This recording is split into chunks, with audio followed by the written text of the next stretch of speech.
Good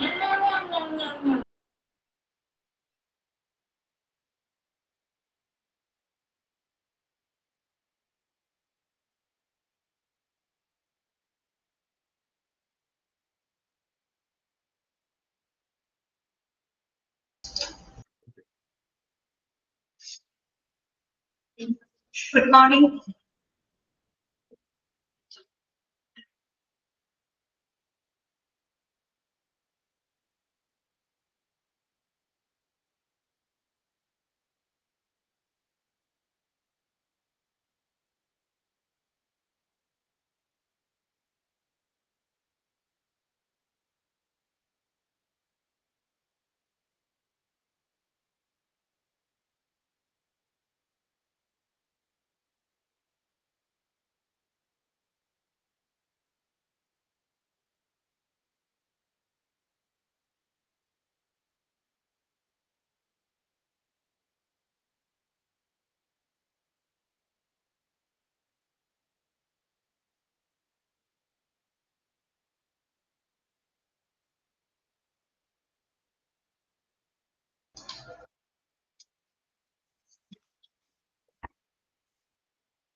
Good morning.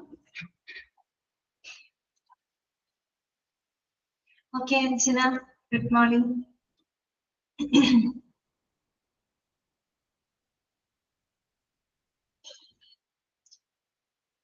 തുടങ്ങിയാലോ അപ്പൊ നമുക്ക് ക്ലാസ് സ്റ്റാർട്ട് ചെയ്താലോ? Okay Razeena, good morning. ചിക്കുമോൾ പി കെ. ഓക്കെ, തുടങ്ങാം അതെ. കഴിഞ്ഞ ദിവസം നമ്മുടെ ക്ലാസ്സിൽ എടുത്തത് എന്തായിരുന്നു? യെസ്, നമ്മള് ലാസ്റ്റ് ഭാഗം എത്തി അല്ലെ?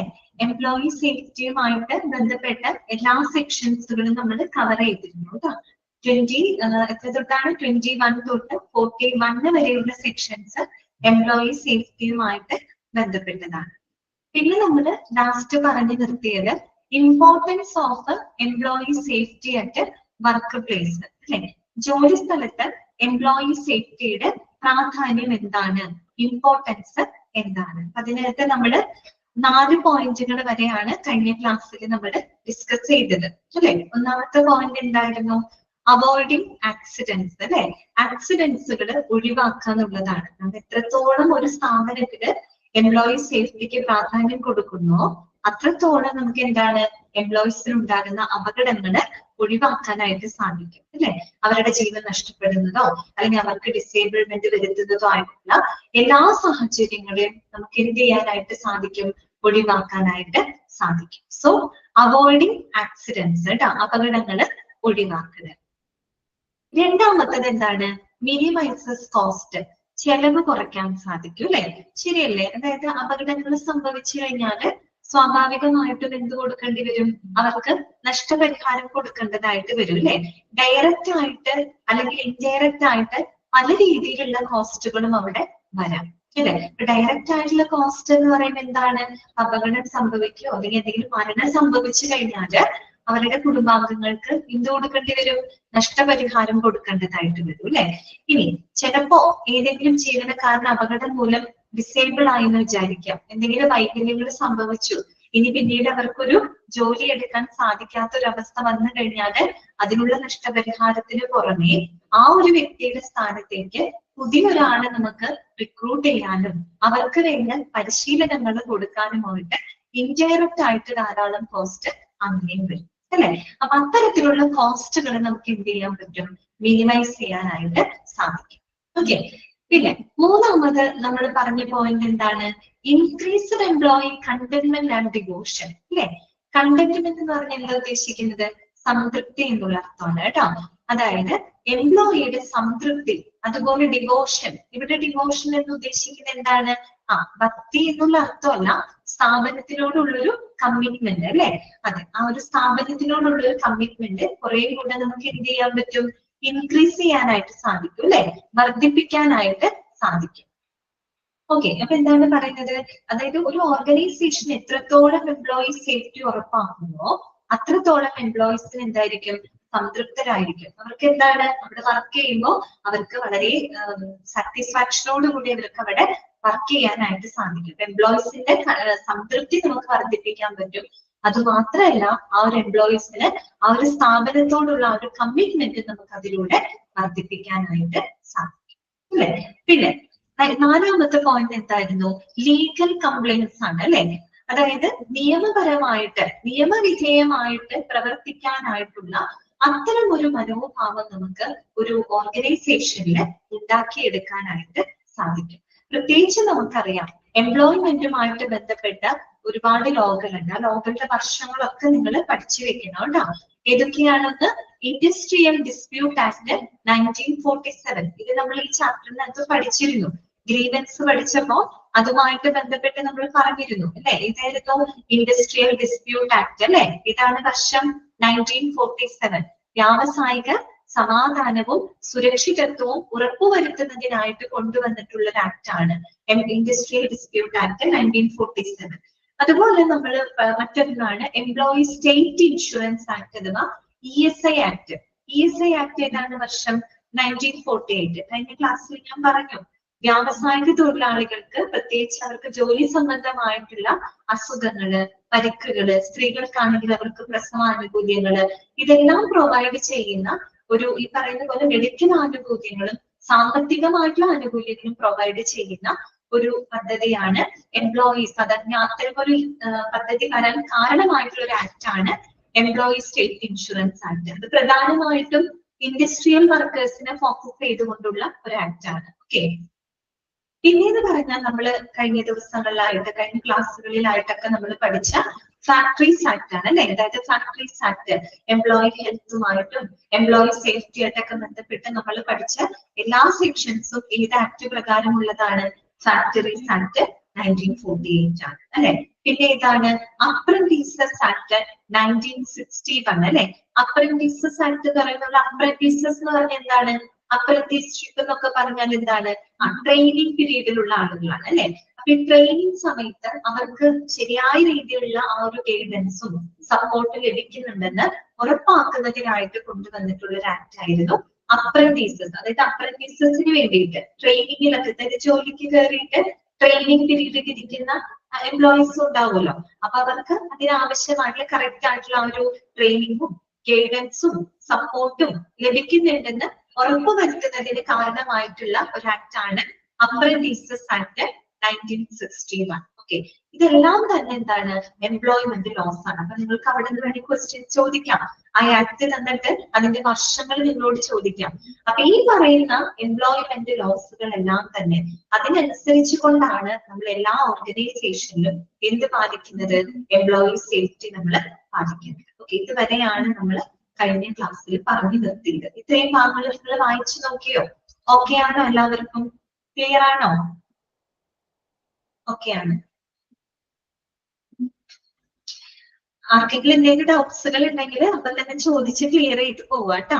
പിന്നീട് ഒരു ദിവസത്തേക്ക് മാറ്റി വെക്കണ്ട. ഓക്കെ. ഡെയിലി വായിക്കുക കേട്ടോ. സെക്ഷൻസ് ഒക്കെ വളരെ ഇമ്പോർട്ടന്റ് ആണ് ചോദിക്കാനുള്ളത്. ESI പറഞ്ഞില്ലേ, അതൊന്നും കൂടി പറയോ? ESI അല്ലെ, എംപ്ലോയി സ്റ്റേറ്റ് ഇൻഷുറൻസ് ആക്ട് കേട്ടോ. ESI നമ്മൾ ESI ഹോസ്പിറ്റലിനെ പറ്റിയൊക്കെ നിങ്ങൾ കേട്ടിട്ടില്ലേ? അതായത് ഇത് പ്രധാനമായിട്ടും ഇൻഡസ്ട്രിയൽ വർക്കേഴ്സിന് ഉദ്ദേശിച്ചിട്ടാണ്. വ്യാവസായിക തൊഴിലാളികൾ കേട്ടോ.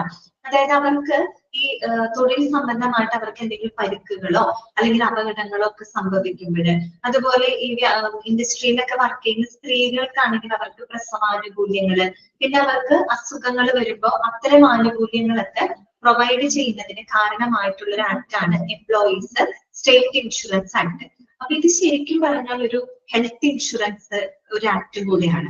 മെഡിക്കൽ പ്രൊഫഷണൽ ആക്ട് ആണ്. അതെന്തുകൊണ്ടാന്ന് വെച്ചാല് സാമ്പത്തിക ആനുകൂല്യങ്ങൾ പ്രൊവൈഡ് ചെയ്യുന്നുണ്ട്. അതുകൂടാതെ അവർക്ക് എന്താണ് ഹെൽത്ത് ഇൻഷുറൻസ്, അതായത് ആരോഗ്യപരമായിട്ട് എന്തെങ്കിലും ഇഷ്യൂസ് വന്നു കഴിഞ്ഞാൽ അതിനുള്ള ഒരു ആനുകൂല്യങ്ങൾ ഈ ഒരു സ്കീമിൽ കൊടുക്കുന്നുണ്ട്. അതുകൊണ്ടാണ് നമ്മൾ ESI ആശുപത്രികൾക്ക് എന്ന് വെച്ചാൽ നമ്മൾ പറഞ്ഞില്ല, അപകടങ്ങൾ പരിക്കുകളൊക്കെ പറ്റി കഴിഞ്ഞാൽ അവർക്ക് എന്ത് ചെയ്യാം? ESI ആനുകൂല്യങ്ങൾ ലഭിക്കും. പിന്നെ എല്ലാ ആളുകൾക്കും ഇത് ലഭിക്കില്ല. അതിനൊരു എന്താണ് ഒരു പരിധി പറയുന്നുണ്ട്, ശമ്പള പരിധി പറയുന്നുണ്ട്. അതായത് മാസ വരുമാനം 21,000 രൂപയില് 21,000 രൂപയോ അതിൽ കുറവോ വരുമാനമുള്ളവർക്ക് മാത്രമാണ് ESIയുടെ ആനുകൂല്യങ്ങൾ ലഭിക്കുകയുള്ളൂ. മനസ്സിലായോ? ഇൻഡസ്ട്രിയൽ വർക്കേഴ്സിന് ലഭിക്കാമെന്ന് കരുതി എല്ലാ ആളുകൾക്കും ഇത് ലഭിക്കില്ലാണ്. ഈ മാസ വരുമാനം 21,000 രൂപയോ അതിന് താഴെയോ വരുമാനമുള്ള ആളുകൾക്ക് മാത്രമാണ് ESIയുടെ ആനുകൂല്യങ്ങൾ ലഭിക്കുകയുള്ളൂ. അവർക്കെല്ലാം അതായത് സിക്നസ് ബെനിഫിറ്റുകൾ കൊടുക്കുന്നുണ്ട്, എൻഹാൻസ്ഡ് സിക്നസ് ബെനിഫിറ്റ് കൊടുക്കുന്നുണ്ട്, മെറ്റേണിറ്റി ബെനിഫിറ്റ് കൊടുക്കുന്നുണ്ട്, ഫ്യൂണറൽ ബെനിഫിറ്റ് കൊടുക്കുന്നുണ്ട്. അങ്ങനെ ഒരുപാട് ബെനിഫിറ്റുകൾ കൊടുക്കുന്ന ഒരു എന്താ പറയാ ഒരു സ്കീമാണ്. ആ സ്കീം വരാൻ കാരണമായ ഒരു ആക്ടാണ് ESI ആക്ട് കേട്ടോ. ഓക്കെ, ജസ്റ്റ് അത് അറിഞ്ഞിരുന്നാൽ മതി കേട്ടോ. Employees state insurance act. Okay ആണോ? മനസ്സിലായോ? കൂടുതൽ ഡീറ്റെയില് നമുക്ക് ആവശ്യമില്ല. ഇത്രയൊക്കെയാണ് കാര്യങ്ങൾ കേട്ടോ. റാണിയല്ലേ ചോദിച്ചത്? ഓക്കെ, ജസ്റ്റ് അറിഞ്ഞിരുന്നാൽ മതി കേട്ടോ. ഇൻഡസ്ട്രിയൽ വർക്കേഴ്സിന് വേണ്ടിയിട്ടുള്ള ഒരു ആക്ട് ആണ്. അവർക്ക് സാമ്പത്തിക ആനുകൂല്യങ്ങളും മെഡിക്കൽ ആനുകൂല്യങ്ങളും പ്രൊവൈഡ് ചെയ്യുന്ന ഒരു സ്കീമാണ് കേട്ടോ ESI. അതുകൊണ്ടാണ് നമ്മൾ ESI ആശുപത്രി എന്നൊക്കെ നിങ്ങൾ കേട്ടിട്ടില്ലേ? ESI ഹോസ്പിറ്റലിലൊക്കെ അവർക്ക് ഒരുപാട് ആനുകൂല്യങ്ങൾ ലഭിക്കും കേട്ടോ. അവർക്ക് എന്തെങ്കിലും അസുഖമൊക്കെ വന്നു കഴിഞ്ഞാൽ അവിടെ ചികിത്സിക്കാം. പക്ഷെ എന്ത് വേണം? മാസ വരുമാനം 21,000 അതിൽ കുറവോ വരുമാനമുള്ളവർക്ക് മാത്രം കേട്ടോ. അതിൽ കൂടുതൽ വരുമാനമുള്ള ആളുകളാണെങ്കിൽ ഇൻഡസ്ട്രിയൽ വർക്കേഴ്സിന് അവർക്ക് കിട്ടില്ല, അല്ലാത്തവർക്ക് മാത്രമേ അത് കിട്ടുള്ളൂ. ഓക്കെ, അപ്പൊ അതൊന്ന് ജസ്റ്റ് അറിഞ്ഞിരുന്നാൽ മതി. പിന്നെ ഫാക്ടറി ആക്ട് നമ്മൾ പഠിച്ചതാണല്ലോ. എംപ്ലോയി സേഫ്റ്റി, എംപ്ലോയി ഹെൽത്ത് ഒക്കെ ആയിട്ട് ബന്ധപ്പെട്ട് നമ്മൾ പഠിച്ചത് മുഴുവൻ ഫാക്ടറീസ് ആക്ടിൽ വരുന്ന നിയമവ്യവസ്ഥകളാണ്. അപ്രന്റീസസ് എന്ന് പറയുമ്പോൾ നമ്മൾ ജോലിക്ക് കയറുന്ന സമയത്ത് ട്രെയിനിങ് പീരീഡ് ഉണ്ടാവും. പ്രവേശന പീരീഡ് പോലെ ഒരു അപ്രന്റീസസ് ആയിട്ട് നമ്മൾ വർക്ക് ചെയ്യണം അല്ലെ? ട്രെയിനിങ് സമയം ഒരു ട്രെയിനിങ് തന്നെയാണ്. അപ്പൊ ആ ഒരു സമയത്ത് അവർക്ക് പ്രോപ്പർ ഗൈഡൻസും സപ്പോർട്ടും ട്രെയിനിങ് ഒക്കെ ലഭിക്കുന്നുണ്ടെന്ന് ഉറപ്പുവരുത്താനായിട്ട് കൊണ്ടുവന്നിട്ടുള്ള ഒരു ആക്ട് ആയിരുന്നു അപ്രന്റീസസ് ആക്ട് 1960. ഓക്കെ, അതൊന്ന് ജസ്റ്റ് ഒന്ന് അറിഞ്ഞിരിക്കുക. വർഷം ഇമ്പോർട്ടന്റ് ആണ് കേട്ടോ. ഡൗട്ട്സ് ഒന്നും ഇല്ലല്ലോ ആർക്കും? അത്രയും ക്ലിയർ അല്ലേ? ഓക്കെ ആണല്ലോ? ഓക്കെ, അപ്പൊ ഇനി നമുക്ക് നെക്സ്റ്റ് പോയിന്റിലോട്ട് നോക്കാം കേട്ടോ. അടുത്ത പോയിന്റ് ഞാനിപ്പം ഓൾ മ്യൂട്ട് കൊടുക്കാണ് കേട്ടോ. 5ാമത്തെ പോയിന്റ് കേട്ടോ. എംപ്ലോയി സേഫ്റ്റിയുടെ പ്രാധാന്യമാണ് നമ്മൾ പഠിക്കുന്നത്. 5th വൺ എന്ന് പറയുന്നത് ഇംപ്രൂവ്ഡ് ഇൻഡസ്ട്രിയൽ റിലേഷൻസ്. അതാണ് ഇംപ്രൂവ്ഡ് ഇൻഡസ്ട്രിയൽ റിലേഷൻസ്. നമുക്ക് വ്യാവസായിക ബന്ധങ്ങള് കുറച്ചും കൂടെ നമുക്ക് എന്ത് ചെയ്യാൻ സാധിച്ചു? ഇംപ്രൂവ് ചെയ്യാനായിട്ട് സാധിച്ചു, മെച്ചപ്പെടുത്താനായിട്ട് സാധിച്ചു. അതെങ്ങനെയാണ്? എംപ്ലോയി സേഫ്റ്റി മെയിൻറ്റെയിൻ ചെയ്യുന്നതിലൂടെ നമുക്ക് എന്ത് ചെയ്യാൻ പറ്റി? ഇൻഡസ്ട്രിയൽ റിലേഷൻസിനെ കുറേയും കൂടെ ഇംപ്രൂവ് ചെയ്യാനായിട്ട് സാധിച്ചു. നോക്കുക, employee safety is believed to introduce friendliness and cordial employee management relations. അതായത് നമ്മൾ ഈ പറയുന്ന എംപ്ലോയി സേഫ്റ്റിയിലൂടെ നമുക്ക് എംപ്ലോയീസും അതുപോലെ മാനേജ്മെന്റും, അതായത് ജീവനക്കാരും മാനേജ്മെന്റും തമ്മിലുള്ള ആ ഒരു റിലേഷനെ നമുക്ക് കുറച്ചും കൂടെ ഒരു സൗഹാർദ്ദപരമായിട്ടുള്ള, വളരെ സൗഹൃദപരമായിട്ടുള്ള ഒരു എംപ്ലോയി മാനേജ്മെന്റ് റിലേഷൻസ് ഇൻട്രൊഡ്യൂസ് ചെയ്യാനായിട്ട് നമുക്ക് എന്തിലൂടെ സാധിച്ചു? എംപ്ലോയി സേഫ്റ്റിയിലൂടെ സാധിച്ചു. തീർച്ചയായിട്ടും കാര്യം എന്താണ്? മാനേജ്മെന്റ് ഏറ്റവും നല്ല സേഫ്റ്റി അവർക്ക് കൊടുക്കുന്നു. അത്രത്തോളം അവർ സേഫ്റ്റി കൊടുക്കുന്നോ അത്രത്തോളം എംപ്ലോയീസ് സാറ്റിസ്ഫൈഡ് ആയിരിക്കും. അപ്പൊ അതിനനുസരിച്ചിട്ടുള്ള ഒരു കമ്മിറ്റ്മെന്റ് അവർക്ക് ആ സ്ഥാപനത്തിനോടുണ്ടാകും. സ്വാഭാവികമായിട്ടും അവിടെ ജീവനക്കാരും മാനേജ്മെന്റും തമ്മിൽ എന്തുണ്ടാകാണ്? വളരെ സൗഹാർദ്ദപരമായിട്ടുള്ള ആ ഒരു റിലേഷൻ അവിടെ ഉണ്ടാവുകയാണ്. ഓക്കെ, ക്ലിയർ ആണല്ലോ? ഇനി നോക്കാം. Safety measures are introduced by the employer in order to keep the workplace healthy and secure for its workforce. അപ്പൊ നമ്മൾ ഈ പറയുന്ന എംപ്ലോയർ അവർ എന്ത് ചെയ്യണം? ആ വർക്ക് പ്ലേസ് ഏറ്റവും ഹെൽത്തി ആയിട്ട്, അതുപോലെ തന്നെ അവിടുത്തെ വർക്ക് ഫോഴ്സ് എന്ന് വെച്ചാൽ എംപ്ലോയീസിനെ ഏറ്റവും സെക്യൂർ ആക്കാനായിട്ട്, സുരക്ഷിതമാക്കുന്നതിന് വേണ്ടിയിട്ടുള്ള എല്ലാ സുരക്ഷാ നടപടികളും ആര് മുന്നോട്ടെടുത്തിരിക്കണം? എംപ്ലോയർ, മീൻസ് തൊഴിലുടമകൾ അഥവാ മാനേജ്മെന്റ് എടുത്തിരിക്കണം. ഓക്കെ, അങ്ങനെ എടുക്കുന്നതിലൂടെ നമുക്ക് എന്ത് ചെയ്യാൻ പറ്റും? എംപ്ലോയി മാനേജ്മെന്റ് തമ്മിലുള്ള റിലേഷൻസിനെ കുറെ കൂടെ നമുക്ക് സൗഹാർദ്ദപരമാക്കി മാറ്റാനായിട്ട് സാധിക്കും. ഓക്കെ, ഇത്രയേ ഉള്ളൂ കേട്ടോ. Improved industrial relations. അപ്പൊ നമ്മൾ എംപ്ലോയറിന്റെ ഭാഗത്തുള്ള ഒരു കാര്യമാണ് പറഞ്ഞത് അല്ലെ? അതുപോലെ നെക്സ്റ്റ് വരുന്നത് എന്താണ് നോക്കൂ. In return, the employees nurture a positive and motivational outlook towards the organization. ഒരു എംപ്ലോയർ ഒരു നല്ലൊരു അന്തരീക്ഷം അവർക്ക് പ്രൊവൈഡ് ചെയ്യുമ്പോൾ തിരിച്ച് എംപ്ലോയീസിന് എന്ത് സംഭവിക്കും? എംപ്ലോയീസിന് ആ ഒരു ഓർഗനൈസേഷനോട് വളരെ പോസിറ്റീവ് ആയിട്ടുള്ള, വളരെ പ്രചോദനപരമായിട്ടുള്ള ആ ഒരു ആറ്റിറ്റ്യൂഡ് വളർത്തിയെടുക്കാനായിട്ട് അവിടെ സാധിക്കും. എംപ്ലോയീസിന്റെ ഉള്ളില് ആ സ്ഥാപനത്തോട് വളരെ പോസിറ്റീവ് ആയിട്ടുള്ള, വളരെ പ്രചോദനാത്മകമായിട്ടുള്ള ഒരു സമീപനം ഉണ്ടാക്കിയെടുക്കാൻ, വളർത്തിയെടുക്കാനായിട്ട് നമുക്ക് അതിലൂടെ സാധിക്കും. Such an environment in the long run gives that organization a good image and helps in developing peaceful industrial relations. അപ്പൊ അത്തരത്തിലുള്ള ഒരു എൻവയോൺമെന്റ് എന്ന് പറഞ്ഞാൽ അത് ഓർഗനൈസേഷന് ഒരു ദീർഘകാല അടിസ്ഥാനത്തിൽ നല്ലൊരു പ്രതിച്ഛായ ഉണ്ടാക്കി കൊടുക്കും, അല്ലെ, നല്ലൊരു ഇമേജ് ഉണ്ടാക്കി കൊടുക്കുകയും അതിലൂടെ നമുക്ക് വളരെ സമാധാനപരമായിട്ടുള്ള വ്യാവസായിക ബന്ധങ്ങൾ നമുക്ക് അതിലൂടെ നേടിയെടുക്കാൻ സാധിക്കും. ശരിയല്ലേ പറഞ്ഞത്? നല്ല റിലേഷൻ വന്നു കഴിഞ്ഞാൽ ആ ഒരു ഓർഗനൈസേഷന്റെ ഇമേജ് തന്നെ ഏറ്റവും നല്ല രീതിയിലായിരിക്കും. ഈ ഓർഗനൈസേഷന് എല്ലാ കാലഘട്ടത്തിലും നല്ലൊരു പ്രതിച്ഛായ ഉണ്ടായിരിക്കും, നല്ലൊരു ഇമേജ് ഉണ്ടായിരിക്കും. അതിലൂടെ നല്ല ഇൻഡസ്ട്രിയൽ റിലേഷൻസ് ഉണ്ടാക്കിയത്. നിങ്ങൾ ആലോചിച്ച് നോക്കിയേ, ഒരു ഇൻഡസ്ട്രിയിൽ എന്ന് മാനേജ്മെന്റും എംപ്ലോയീസും തമ്മിൽ തർക്കങ്ങളും സമരങ്ങളും പ്രശ്നങ്ങളും വരുന്ന ഒരു സ്ഥാപനത്തിന് ഒരു നല്ല ഇമേജ് ഉണ്ടാവുമോ? ഒരിക്കലും ഒരു നല്ല ഇമേജ് ഉണ്ടാവില്ല. അതേസമയം മാനേജ്മെന്റ് എംപ്ലോയീസ് ആയിട്ട് വളരെ സൗഹാർദ്ദപരമായിട്ട് നല്ല രീതിയിൽ മുന്നോട്ട് പോകുന്ന ഒരു സ്ഥാപനമാണെങ്കിൽ തീർച്ചയായിട്ടും ആ ഒരു സ്ഥാപനത്തിന് എന്തുണ്ടാവും? നല്ലൊരു ഇമേജ് ഉണ്ടായിരിക്കും, അല്ലെ? അവിടെ നല്ലൊരു വ്യാവസായിക സമാധാനവും അന്തരീക്ഷവും നമുക്ക് ഉണ്ടാക്കിയെടുക്കാനായിട്ട് സാധിക്കും. അത്രയുള്ളൂ കേട്ടോ. ആറാമത്തെ പോയിന്റ് ഇതാണ്, formalising the safety process and programme. ഈ പറയുന്ന സുരക്ഷാ പ്രോസസ്സുകൾ, അല്ലെ, സേഫ്റ്റി പ്രോസസ്സുകൾ, അത്തരം സേഫ്റ്റി പ്രോഗ്രാംസുകൾ കുറെ കൂടെ നമുക്ക് എന്ത് ചെയ്യാൻ പറ്റും? ഫോർമലൈസ് ചെയ്യാൻ സാധിക്കും. എന്ന് വെച്ചാൽ ഔപചാരികമാക്കി മാറ്റാനായിട്ട് സാധിക്കും. എന്ന് പറഞ്ഞാൽ എന്താണ് അവിടെ ഉദ്ദേശിക്കുന്നത്? With employees safety, employees are able to guide employees to take safety as a system and culture using a constant awareness program. അതായത് ഇവര് പറയുന്നത് ഒരു നിരന്തരമായിട്ടുള്ള, ഒരു കോൺസ്റ്റന്റ് ആയിട്ടുള്ള അവയർനെസ് പ്രോഗ്രാമിലൂടെ എംപ്ലോയർമാർക്ക്, തൊഴിലുടമകൾക്ക് തന്റെ തൊഴിലാളികളില് ഒരു സേഫ്റ്റി, അതായത് സുരക്ഷിതത്വം എന്ന് പറയുന്ന ഒരു സിസ്റ്റമായിട്ട് അല്ലെങ്കിൽ ഒരു നല്ലൊരു കൾച്ചറായിട്ട് അതിനെ മാറ്റിയെടുക്കാനായിട്ട് സാധിക്കും. എംപ്ലോയി സേഫ്റ്റി എന്ന് പറയുന്നത് അതൊരു സംസ്കാരമായിട്ട് മാറുകയാണ്, അല്ലെ? അതൊരു ഓർഗനൈസേഷന്റെ ഒരു കൾച്ചറായിട്ട് അല്ലെങ്കിൽ ഒരു ഓർഗനൈസേഷന്റെ സിസ്റ്റം ആക്കി മാറ്റാനായിട്ട് നമുക്ക് അതിലൂടെ സാധിക്കും. അതാണ് പറഞ്ഞത്, സേഫ്റ്റി പ്രോസസ്സും പ്രോഗ്രാമും കുറെ കൂടെ നമുക്ക് ഫോർമലൈസ് ചെയ്യാന്ന് വെച്ചാൽ എന്താണ്? ഔപചാരികമാക്കി മാറ്റാൻ സാധിക്കുന്നത്. Employee safety is A part of responsibility of N organisation. ഒരു ഓർഗനൈസേഷന്റെ റെസ്പോൺസിബിലിറ്റിയുടെ ഭാഗമാക്കി അതിനൊരു സംസ്കാരമാക്കി മാറ്റാനായിട്ട് സാധിക്കുന്നു എന്നതാണ് മറ്റൊരു അഡ്വാൻറ്റേജ്. ഓക്കെ, അടുത്തത് എന്താണ്? ഏഴാമത്തെ പോയിന്റ്, ഇംപ്രൂവ്സ് പ്രൊഡക്ടിവിറ്റി. അതായത് ഉൽപാദനക്ഷമത നമുക്ക് വർദ്ധിപ്പിക്കാൻ, മെച്ചപ്പെടുത്താൻ സാധിക്കുന്നു. എംപ്ലോയീസിന്റെ പ്രൊഡക്ടിവിറ്റി, അല്ലെ, അതെന്ത് ചെയ്യാൻ പറ്റുന്നു? നമുക്ക് ഇംപ്രൂവ് ചെയ്യാനായിട്ട് സാധിക്കുന്നു, മെച്ചപ്പെടുത്താൻ സാധിക്കുന്നു. Okay, the plants that are significantly safe to work in are more efficient. അതായത് വളരെ സേഫ് ആയിട്ട് വർക്ക് ചെയ്യാൻ സാധിക്കുന്ന പ്ലാന്റ്സ് എന്ന് പറയുന്നത്, പ്ലാന്റ്സ് മീൻസ് അത്തരം സ്ഥാപനങ്ങള്, ഇൻഡസ്ട്രീസ് എന്ന് പറഞ്ഞാൽ അത് കുറെ കൂടെ എന്തായിരിക്കും? എഫിഷ്യന്റ് ആയിരിക്കും, അല്ലെ? കാര്യക്ഷമത ഉള്ളതായിരിക്കും. Employees in such plants are more productive and can invest more time in enhancing work quality.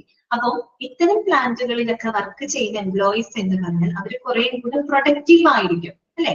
കുറെ കൂടെ ഉൽപാദനക്ഷമതയുള്ളതായിരിക്കും. അതുപോലെ അവരവരുടെ വർക്കിന്റെ ആ ഒരു ക്വാളിറ്റി എൻഹാൻസ് ചെയ്യുന്നതിന് വേണ്ടിയിട്ട് അവര് നല്ല രീതിയിൽ എന്ത് ചെയ്യും? ഇതിനകത്ത് ഇൻവെസ്റ്റ് ചെയ്യും, അല്ലെ? And do not need to be anxious about the security and interest. അത് മാത്രമല്ല, അവരുടെ സെക്യൂരിറ്റി, അവരുടെ താല്പര്യങ്ങളെ സംബന്ധിച്ച് അവർക്ക് യാതൊരുവിധ എന്തുണ്ടാവില്ല? ഉത്കണ്ഠയും ഉണ്ടാവില്ല, അല്ലെ? കാര്യം അവരവിടെ സേഫ് ആണ് എന്നുള്ളൊരു ഉറപ്പ് അവർക്ക് അവിടെ ഉണ്ടായിരിക്കും, അല്ലെ? അപ്പൊ ഏറ്റവും സേഫ് ആയ അന്തരീക്ഷത്തിൽ വർക്ക് ചെയ്യുന്ന ജീവനക്കാരെ സംബന്ധിച്ച് അവർക്ക് കുറെ കൂടെ എഫിഷ്യന്റ് ആയിട്ട്, കുറെ കൂടെ പ്രൊഡക്റ്റീവ് ആയിട്ട് അവർക്ക് അവിടെ വർക്ക് ചെയ്യാനായിട്ട് സാധിക്കും. ഓക്കെ, എട്ടാമത്തെ പോയിന്റ് എന്താണ്? Boost employee morale. Morale means മനോവീര്യം, കേട്ടോ. അതായത് എംപ്ലോയീസിന്റെ ആ ഒരു കോൺഫിഡൻസ്, അവരുടെ ആ ഒരു മനോവീര്യം നമുക്ക് എന്ത് ചെയ്യാൻ പറ്റും? ബൂസ്റ്റപ്പ് ചെയ്യാൻ സാധിക്കും, അല്ലെ? വർദ്ധിപ്പിക്കാനായിട്ട് സാധിക്കും. എന്താണ് പറയുന്നത്? Employee safety is valued on moral grounds as well. അല്ലെ?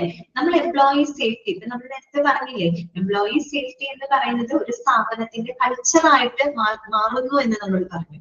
എന്നതുപോലെ തന്നെ എംപ്ലോയി സേഫ്റ്റി എന്ന് പറഞ്ഞാൽ അതിനൊരു മോറൽ ഗ്രൗണ്ട്, ഒരു ധാർമ്മികമായിട്ടുള്ള ഒരു ഉത്തരവാദിത്വം കൂടിയാണ് എന്ത് എംപ്ലോയി സേഫ്റ്റി എന്ന് പറയുന്നത്. അതായത് ഒരു ഓർഗനൈസേഷന്റെ സോഷ്യൽ റെസ്പോൺസിബിലിറ്റി മാത്രമല്ല, പിന്നെ എന്താണ്, അതൊരു സ്ഥാപനത്തെ സംബന്ധിച്ച് അവരുടെ ജീവനക്കാരോടുള്ള ഒരു ധാർമ്മികമായിട്ടുള്ള ഒരു ഉത്തരവാദിത്വം കൂടിയാണ് എന്ത് അവരുടെ എംപ്ലോയീസിന് ഏറ്റവും സേഫ് ആയിട്ടുള്ള ഒരു വർക്ക് പ്ലേസ് കൊടുക്കുക എന്നുള്ളത്. അല്ലെ? അതുകൊണ്ടാണ് പറയുന്നത് എംപ്ലോയി സേഫ്റ്റിനെ നമ്മൾ അതിന്റെ ഒരു മോറൽ ഗ്രൗണ്ട്സിലൂടെ, ആ ഒരു ധാർമ്മിക വശങ്ങളിലൂടെ നമ്മൾ അതിനെ വാല്യൂ ചെയ്യുന്നുണ്ട്. Okay, when an accident occurs, it brings with itself lots of pain and sufferings for the victim as well as its family.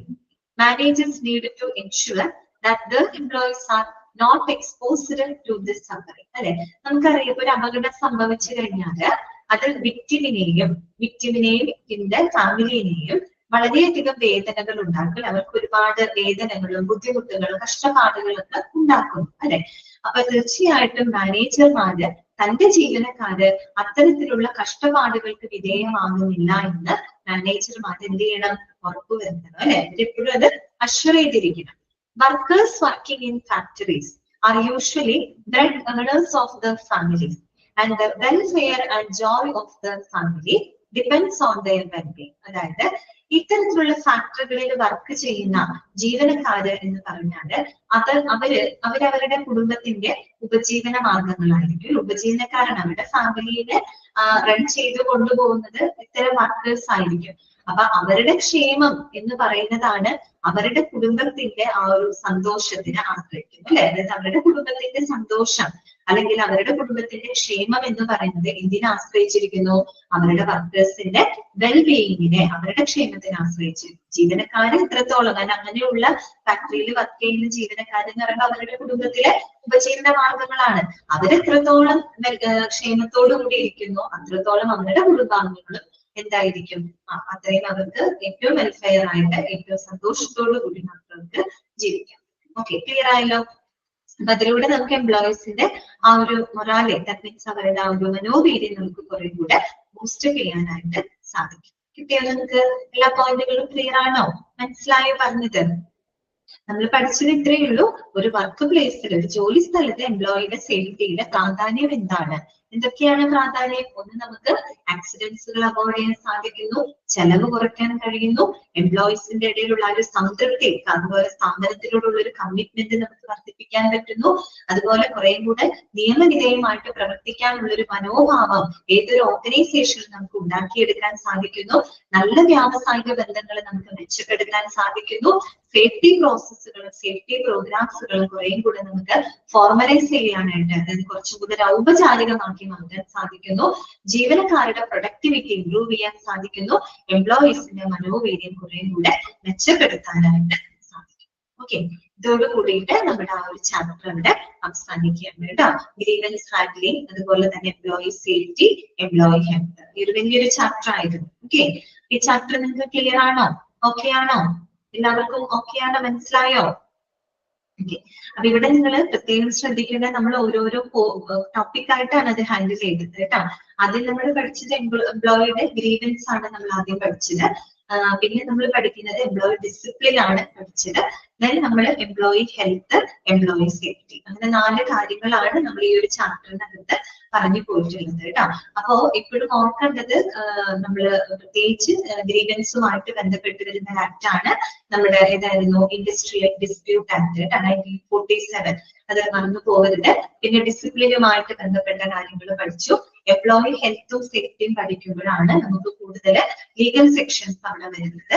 അപ്പൊ എംപ്ലോയി ഹെൽത്തുമായിട്ട് ബന്ധപ്പെട്ടത് സെക്ഷൻ 11 തൊട്ട് സെക്ഷൻ 20 വരെയാണെങ്കിൽ, എംപ്ലോയി സേഫ്റ്റിയുമായിട്ട് ബന്ധപ്പെട്ട സെക്ഷൻ സ്റ്റാർട്ട് ചെയ്യുന്നത് 21 തൊട്ട് 41 വരെയാണ്. രണ്ടിനും ആക്ട് സെയിം തന്നെയാണ്, ഫാക്ടറീസ് ആക്ട് 19.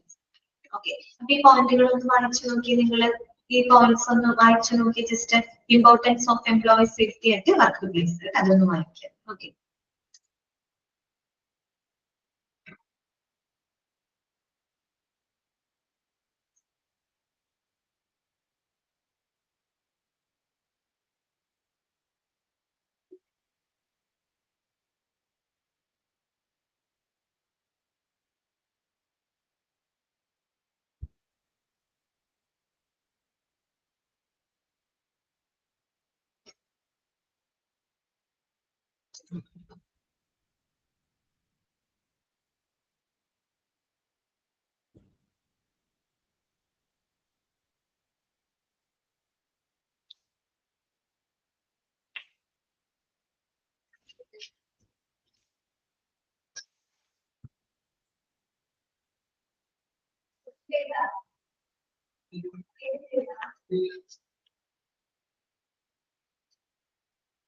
ഓക്കെ ആണോ?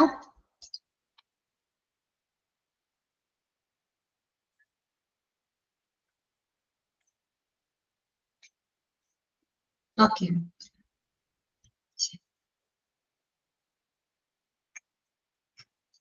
ഇനി നമുക്ക് പുതിയൊരു ചാപ്റ്റർ നമുക്ക് സ്റ്റാർട്ട് ചെയ്യാം കേട്ടോ. ചാപ്റ്ററിന്റെ പേര് talent management and compensation management കേട്ടോ. 4th ചാപ്റ്റർ ആണ് കേട്ടോ, 4ാമത്തെ ചാപ്റ്റർ. ഓക്കെ, ആ ഒരു ചാപ്റ്റർ സ്റ്റാർട്ട് ചെയ്യും.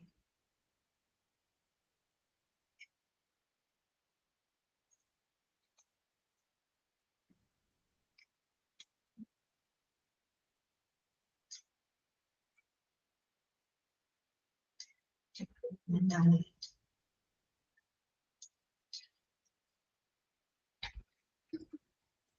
പേജ് നമ്പർ ഒന്ന് മെൻഷൻ ചെയ്യോ നിങ്ങള്? ചാപ്റ്റർ നമ്പർ 4ന്റെ പേജ് നമ്പർ ഒന്ന് മെൻഷൻ ചെയ്യാമോ?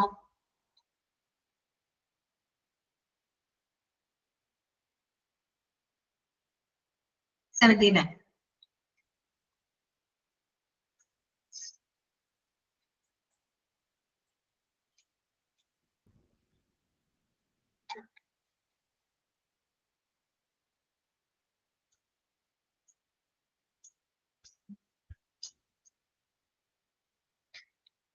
ഓക്കെ, ചാപ്റ്റർ നമ്പർ 4 ആണ് കേട്ടോ. Talent management and compensation management. എല്ലാവർക്കും സ്ക്രീൻ കാണാലോ അല്ലെ? സ്ക്രീൻ എല്ലാവർക്കും കാണുന്നുണ്ടല്ലോ? ഓക്കെ, പുതിയ ചാപ്റ്റർ ആണ് കേട്ടോ. ചാപ്റ്റർ നമ്പർ 4 ആണ്, talent management and compensation management കേട്ടോ. ഓക്കെ, എന്താണ് ഈ ടാലന്റ് മാനേജ്മെന്റ് എന്ന് പറഞ്ഞാൽ എന്താ ഉദ്ദേശിക്കുന്നത്? ആരുടെ ടാലന്റ്സ് ആണ് നമ്മൾ മാനേജ് ചെയ്യേണ്ടത്? ആരുടെ ടാലന്റ്സ് ആണ് മാനേജ് ചെയ്യേണ്ടത്? ടാലന്റ് മാനേജ്മെന്റ് എന്ന് പറയുമ്പോൾ ആരുടെ ടാലന്റ് ആണ് നമുക്ക് മാനേജ് ചെയ്യേണ്ടത്? പറയൂ, ആരുടെയാണ്? ആരുടെ ടാലന്റ് ആയിരിക്കും നമുക്ക് മാനേജ് ചെയ്യേണ്ടത്? ഒരു സ്ഥാപനത്തിനെ സംബന്ധിച്ചിടത്തോളം ഒരു സ്ഥാപനത്തിന്റെ വർക്കേഴ്സ്, അതെ വർക്കേഴ്സ് അല്ലെ, അവിടുത്തെ എംപ്ലോയീസിന്റെ ടാലന്റ് ആണ് നമുക്ക് എന്ത് ചെയ്യേണ്ടത്? മാനേജ് ചെയ്യേണ്ടത് അല്ലെ. നമ്മൾ ട്രെയിനിങ് ഡെവലപ്മെന്റ് ഒക്കെ പഠിച്ചില്ലേ? അവിടെയൊക്കെ നമ്മൾ ആർക്കാണ് ട്രെയിനിങ് കൊടുക്കുന്നത്? വർക്കേഴ്സിനാണ്, എംപ്ലോയീസിനാണ്. എന്തിനു വേണ്ടിയിട്ടാണ് നമ്മൾ ട്രെയിനിങ് കൊടുക്കുന്നത്? നമ്മുടെ സ്ഥാപനത്തിന്റെ ബിസിനസ് ലക്ഷ്യങ്ങൾ നേടിയെടുക്കാൻ വേണ്ടിയിട്ട് അല്ലെ. അത് തന്നെയാണ് ഇവിടെ പറയുന്നത് talent management and compensation management. അതായത് ഇവിടെ ഉദ്ദേശിക്കുന്ന കാര്യം വളരെ സിമ്പിൾ ആയിട്ട് പറയുകയാണെങ്കിൽ എന്താണ് ടാലന്റ് മാനേജ്മെന്റ്? നമ്മള് എംപ്ലോയീസിന്റെ കഴിവുകള് തിരിച്ചറിയുന്നതിനും അതിനെ വികസിപ്പിക്കുന്നതിനും അതിനെ ഉപയോഗിക്കുന്നതിനും അതിലൂടെ ബിസിനസ് ലക്ഷ്യങ്ങള് നേടിയെടുക്കുന്നതിനുമായിട്ടുള്ള ആ ഒരു പ്രോസസ്സിനെയാണ് നമ്മള് ടാലന്റ് മാനേജ്മെന്റ് എന്നതുകൊണ്ട് ഉദ്ദേശിക്കുന്നത്. ക്ലിയർ ആയോ? അതായത് ജീവനക്കാരുടെ കഴിവുകള്, എംപ്ലോയീസിന്റെ സ്കില്ലുകള് തിരിച്ചറിയുന്നതിനും അതിനെ ഉപയോഗിക്കുന്നതിനും പിന്നെ എന്ത് ചെയ്യണം? അതിനെ ഡെവലപ്പ് ചെയ്യുന്നതിനും അതിലൂടെ നമുക്ക് എന്ത് വേണം? ബിസിനസിന്റെ ലക്ഷ്യങ്ങള് നേടുന്നതിനുമായിട്ടുള്ള ആ ഒരു പ്രോസസ്സിനെയാണ് നമ്മള് ടാലന്റ് മാനേജ്മെന്റ് എന്ന് പറയുന്നത്. നമുക്കറിയാം, ഒരു സ്ഥാപനത്തിനെ സംബന്ധിച്ചിടത്തോളം ഏതൊരു ഓർഗനൈസേഷൻ എടുത്തോട്ടെ, ഏതൊരു ബിസിനസ് എടുത്തോട്ടെ, അതിന് അതിൻ്റെതായ ഗോൾസ് ആൻഡ് ഒബ്ജക്റ്റീവ്സ് ഉണ്ട് അല്ലെ. ഏതൊരു ബിസിനസ്സിന് അവരുടേതായ ലക്ഷ്യങ്ങളുണ്ട്, സ്ഥാപനത്തിന് അവരുടേതായ വിഷൻ ആൻഡ് മിഷൻ ഉണ്ട് അല്ലെ. അപ്പൊ അത്തരം ലക്ഷ്യങ്ങൾ നേടിയെടുക്കാൻ ഒരു സ്ഥാപനത്തിന്റെ അസറ്റ് എന്ന് പറഞ്ഞാൽ എന്താണ്? അവിടുത്തെ ഹ്യൂമൻ റിസോഴ്സസ് ആണ്, അതായത് അവിടുത്തെ എംപ്ലോയീസ് ആണ് അല്ലെ. അതാണ് അവരുടെ വർക്ക് ഫോഴ്സ് എന്ന് പറയുന്നത്. അപ്പൊ അവരുടെ ടാലന്റ് മാക്സിമം നമ്മൾ എന്ത് ചെയ്യണം? ഉപയോഗപ്പെടുത്തുക അല്ലെ. അവരുടെ കഴിവുകൾ തിരിച്ചറിഞ്ഞ് അതിനെ ഡെവലപ്പ് ചെയ്ത് അതിനെ ഉപയോഗിച്ചുകൊണ്ട് വേണം നമ്മൾ എന്ത് ചെയ്യാനായിട്ട്? സ്ഥാപനത്തിന്റെ ലക്ഷ്യങ്ങൾ നേടിയെടുക്കുക അല്ലെങ്കിൽ ബിസിനസിന്റെ ലക്ഷ്യങ്ങൾ നേടിയെടുക്കാനായിട്ട് അല്ലെ. ആ ഒരു പ്രോസസ്സിനെയാണ് നമ്മൾ ടാലന്റ് മാനേജ്മെന്റ് എന്നതുകൊണ്ട് ഉദ്ദേശിക്കുന്നത്. ഇനി എന്താണ് കോമ്പൻസേഷൻ മാനേജ്മെന്റ്? ഒരു ഐഡിയ തരാൻ വേണ്ടിയിട്ടാണ് ഞാനിത് പറയുന്നത് കേട്ടോ. ഇനി എന്താണ് കോമ്പൻസേഷൻ മാനേജ്മെന്റ് എന്ന് പറഞ്ഞാല്? നഷ്ടപരിഹാരം എന്നൊക്കെ പറയും അല്ലെ.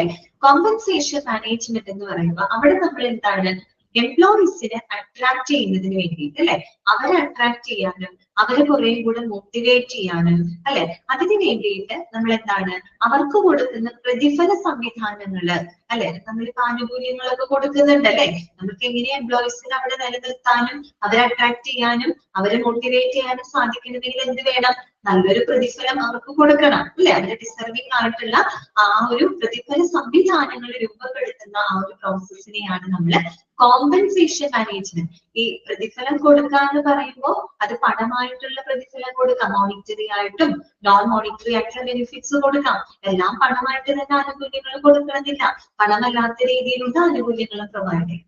എങ്ങനെയാണെങ്കിലും നമുക്ക് അതിലൂടെ എംപ്ലോയീസിനെ കുറെ കൂടെ അട്രാക്ട് ചെയ്യാനും അവരെ ആ സ്ഥാപനത്തിൽ നിലനിർത്താനും പിന്നെ അവരെ കുറെ കൂടെ മോട്ടിവേറ്റ് ചെയ്യാനൊക്കെ നമുക്ക് ആ ഒരു പ്രതിഫല സംവിധാനങ്ങള് എന്താണ് ഡിസൈൻ ചെയ്യുന്ന ആ ഒരു പ്രോസസ്സിനെയാണ് നമ്മൾ കോമ്പൻസേഷൻ മാനേജ്മെന്റ് എന്നതുകൊണ്ട് ഉദ്ദേശിക്കുന്നത്. ഓക്കെ, അപ്പൊ ഇത്രയും കാര്യങ്ങൾ മനസ്സിലാക്കി വെക്കുക. ടാലന്റ് മാനേജ്മെന്റ് എന്ന് പറഞ്ഞാൽ വളരെ സിമ്പിൾ ആയിട്ടുള്ള ഒരു ആശയമാണ്. അതായത് എംപ്ലോയീസിന്റെ കഴിവുകൾ തിരിച്ചറിയുന്നതിനും അതിനെ വികസിപ്പിക്കുന്നതിനും ഉപയോഗിക്കുന്നതിനും അതിലൂടെ സംഘടനയുടെ ലക്ഷ്യങ്ങൾ നേടിയെടുക്കുന്നതിനുമായിട്ടുള്ള ആ ഒരു പ്രോസസ്സിനെയാണ് നമ്മൾ ടാലന്റ് മാനേജ്മെന്റ് എന്ന് പറയുന്നത്. ഓക്കെ, അപ്പൊ ഒരാളുടെ ടാലന്റ് നമുക്ക് വികസിപ്പിക്കണമെങ്കിലും കണ്ടെത്തണമെങ്കിലും ഒക്കെ നമ്മൾ എന്തൊക്കെ ഉപയോഗിക്കാം, നമ്മൾ ട്രെയിനിങ് ഒക്കെ നമ്മൾ പഠിച്ചില്ലേ, ട്രെയിനിങ് ആൻഡ് ഡെവലപ്മെന്റ് ട്രെയിനിങ്ങുകളൊക്കെ നമുക്ക് അതിനകത്ത് ഉപയോഗപ്പെടുത്താവുന്നതാണ്. ഓക്കെ, മനസ്സിലായോ പറഞ്ഞത്? കിട്ടിയോ നിങ്ങൾക്ക്? ക്ലിയർ ആയോ? ടാലന്റ് മാനേജ്മെന്റ് എന്ന് പറഞ്ഞാൽ എന്താണെന്ന് മനസ്സിലായോ? ഓക്കെ ആണോ? ഓക്കെ, അപ്പൊ ഇത് നമുക്കത് വായിക്കാം കേട്ടോ. ഇനി ശ്രദ്ധിക്കാം, ടാലന്റ് മാനേജ്മെന്റ് ഫസ്റ്റ് സെന്റൻസ് നിങ്ങൾ അണ്ടർലൈൻ ചെയ്യാം കേട്ടോ. Talent management indicates the skills of attracting highly skilled workers, integrating new workers, and improving and retaining current workers to meet the current and future business objectives. Underline ചെയ്യാം. ഞാൻ പറഞ്ഞ കാര്യം തന്നെയാണ്. Talent management എന്ന് പറഞ്ഞാൽ എന്താണ്? It indicates the skills of attracting highly skilled workers. അല്ലെ, ഏറ്റവും സ്കിൽഡ് ആയിട്ടുള്ള, ഏറ്റവും എന്താണ് പ്രൊഫഷണൽ ആയിട്ടുള്ള, എഫിഷ്യന്റ് ആയിട്ടുള്ള, സ്കിൽഡ് ആയിട്ടുള്ള വർക്കേഴ്സിനെ അട്രാക്ട് ചെയ്യുന്നതിനും എന്നുവെച്ചാൽ അവരെ കണ്ടെത്തി അവരെ തിരിച്ചറിയുന്നതിനും, അതുപോലെ ഇന്റഗ്രേറ്റിംഗ് ന്യൂ വർക്കേഴ്സ് പുതിയ വർക്കേഴ്സിനെ സംയോജിപ്പിക്കുന്നതിനും, and improving and retaining current workers to meet current and future business objectives. അതായത് നിലവിലുള്ളതും ഭാവിയിലുള്ളതുമായ ബിസിനസ് ലക്ഷ്യങ്ങളെ നിറവേറ്റുന്നതിന് വേണ്ടിയിട്ട് നിലവിലുള്ള വർക്കേഴ്സിനെ ഇംപ്രൂവ് ചെയ്യുക, മെച്ചപ്പെടുത്തുകയും നിലനിർത്തുകയും ചെയ്യുന്ന ആ ഒരു പ്രോസസ്സിനെയാണ് നമ്മൾ ടാലന്റ് മാനേജ്മെന്റ് എന്നതുകൊണ്ട് ഉദ്ദേശിക്കുന്നത്. ക്ലിയർ ആയല്ലോ? അപ്പൊ ടാലന്റ് മാനേജ്മെന്റ് എന്ന് പറഞ്ഞാൽ എന്താണ്? ഏറ്റവും സ്കിൽഡ് ആയിട്ടുള്ള വർക്കേഴ്സിനെ അട്രാക്ട് ചെയ്ത് അവരെ ആകർഷിക്കുന്നതിനും, അതുപോലെ പുതിയ ജീവനക്കാരെ സംയോജിപ്പിക്കുന്നതിനും, പിന്നെ നമ്മുടെ ബിസിനസ് നിലവിലുള്ളതും വരാനിരിക്കുന്നതുമായിട്ടുള്ള ബിസിനസ് ലക്ഷ്യങ്ങളെ നേടിയെടുക്കുന്നതിന് വേണ്ടിയിട്ട് നിലവിലുള്ള ജീവനക്കാർ കുറച്ചും കൂടെ മെച്ചപ്പെടുത്തുക അല്ലെ, മെച്ചപ്പെടുത്തുക, അവരെ നിലനിർത്തുക, ആ ഒരു പ്രോസസ്സിനെയാണ് നമ്മൾ ടാലന്റ് മാനേജ്മെന്റ് എന്നതുകൊണ്ട് ഉദ്ദേശിക്കുന്നത്. ഓക്കെ, നെക്സ്റ്റ് നോക്കുക, talent management from HR point of view ട്ടോ. ഇനി നമ്മൾ ഒരു HR പോയിന്റ് ഓഫ് വ്യൂ, ഒരു ഹ്യൂമൻ റിസോഴ്സ് പോയിന്റ് ഓഫ് വ്യൂവില് നമ്മൾ ഈ ടാലന്റ് മാനേജ്മെന്റിനെ നോക്കിക്കാണാണ് കേട്ടോ. ദാറ്റ് മീൻസ് ഒരു ടാലന്റ് മാനേജ്മെന്റില് HR മാനേജേഴ്സിനായിട്ടുള്ള പ്രധാനപ്പെട്ട ടാസ്കുകൾ എന്തൊക്കെയാണ്, HR മാനേജേഴ്സിന് ടാലന്റ് മാനേജ്മെന്റിൽ എന്തൊക്കെ ടാസ്കുകളാണ് അവർക്ക് ചെയ്യാനുള്ളത്, അതാണ് ഒരു ചെറിയൊരു പിക്ചർ ആയിട്ട് അവിടെ കൊടുത്തിരിക്കുന്നത്. ഇതൊക്കെ പോയിന്റുകളാണ്, ഈ 3 പോയിന്റുകളും ഇമ്പോർട്ടന്റ് ആണ് കേട്ടോ. നോക്കാം, HR മാനേജർ കീ ടാസ്ക്, അതായത് ടാലന്റ് മാനേജ്മെന്റിന് HR മാനേജർമാർക്കുള്ള റോളുകള്, അവരുടെ ടാസ്കുകള്, അവരുടെ ജോലികൾ എന്തൊക്കെയാണ്? 3 പോയിന്റുകളാണ്. ഫസ്റ്റ് വൺ എന്താണ്? Finding talented employees. എന്താണ് ഫൈൻഡിങ് ടാലന്റഡ് എംപ്ലോയീസ്? കഴിവുള്ള എംപ്ലോയീസിനെ കണ്ടെത്തുക എന്നുള്ളതാണ്. കഴിവുള്ള എംപ്ലോയീസിനെ കണ്ടെത്തുക എന്ന് പറഞ്ഞാൽ എന്താണ് ഉദ്ദേശിക്കുന്നത്? നമ്മള് നിലവിലുള്ള എംപ്ലോയീസിന് അവരുടെ കഴിവുകൾ മെച്ചപ്പെടുത്തുന്നതിന് ആവശ്യമായിട്ടുള്ള പരിശീലനങ്ങൾ അവർക്ക് പ്രൊവൈഡ് ചെയ്യാം.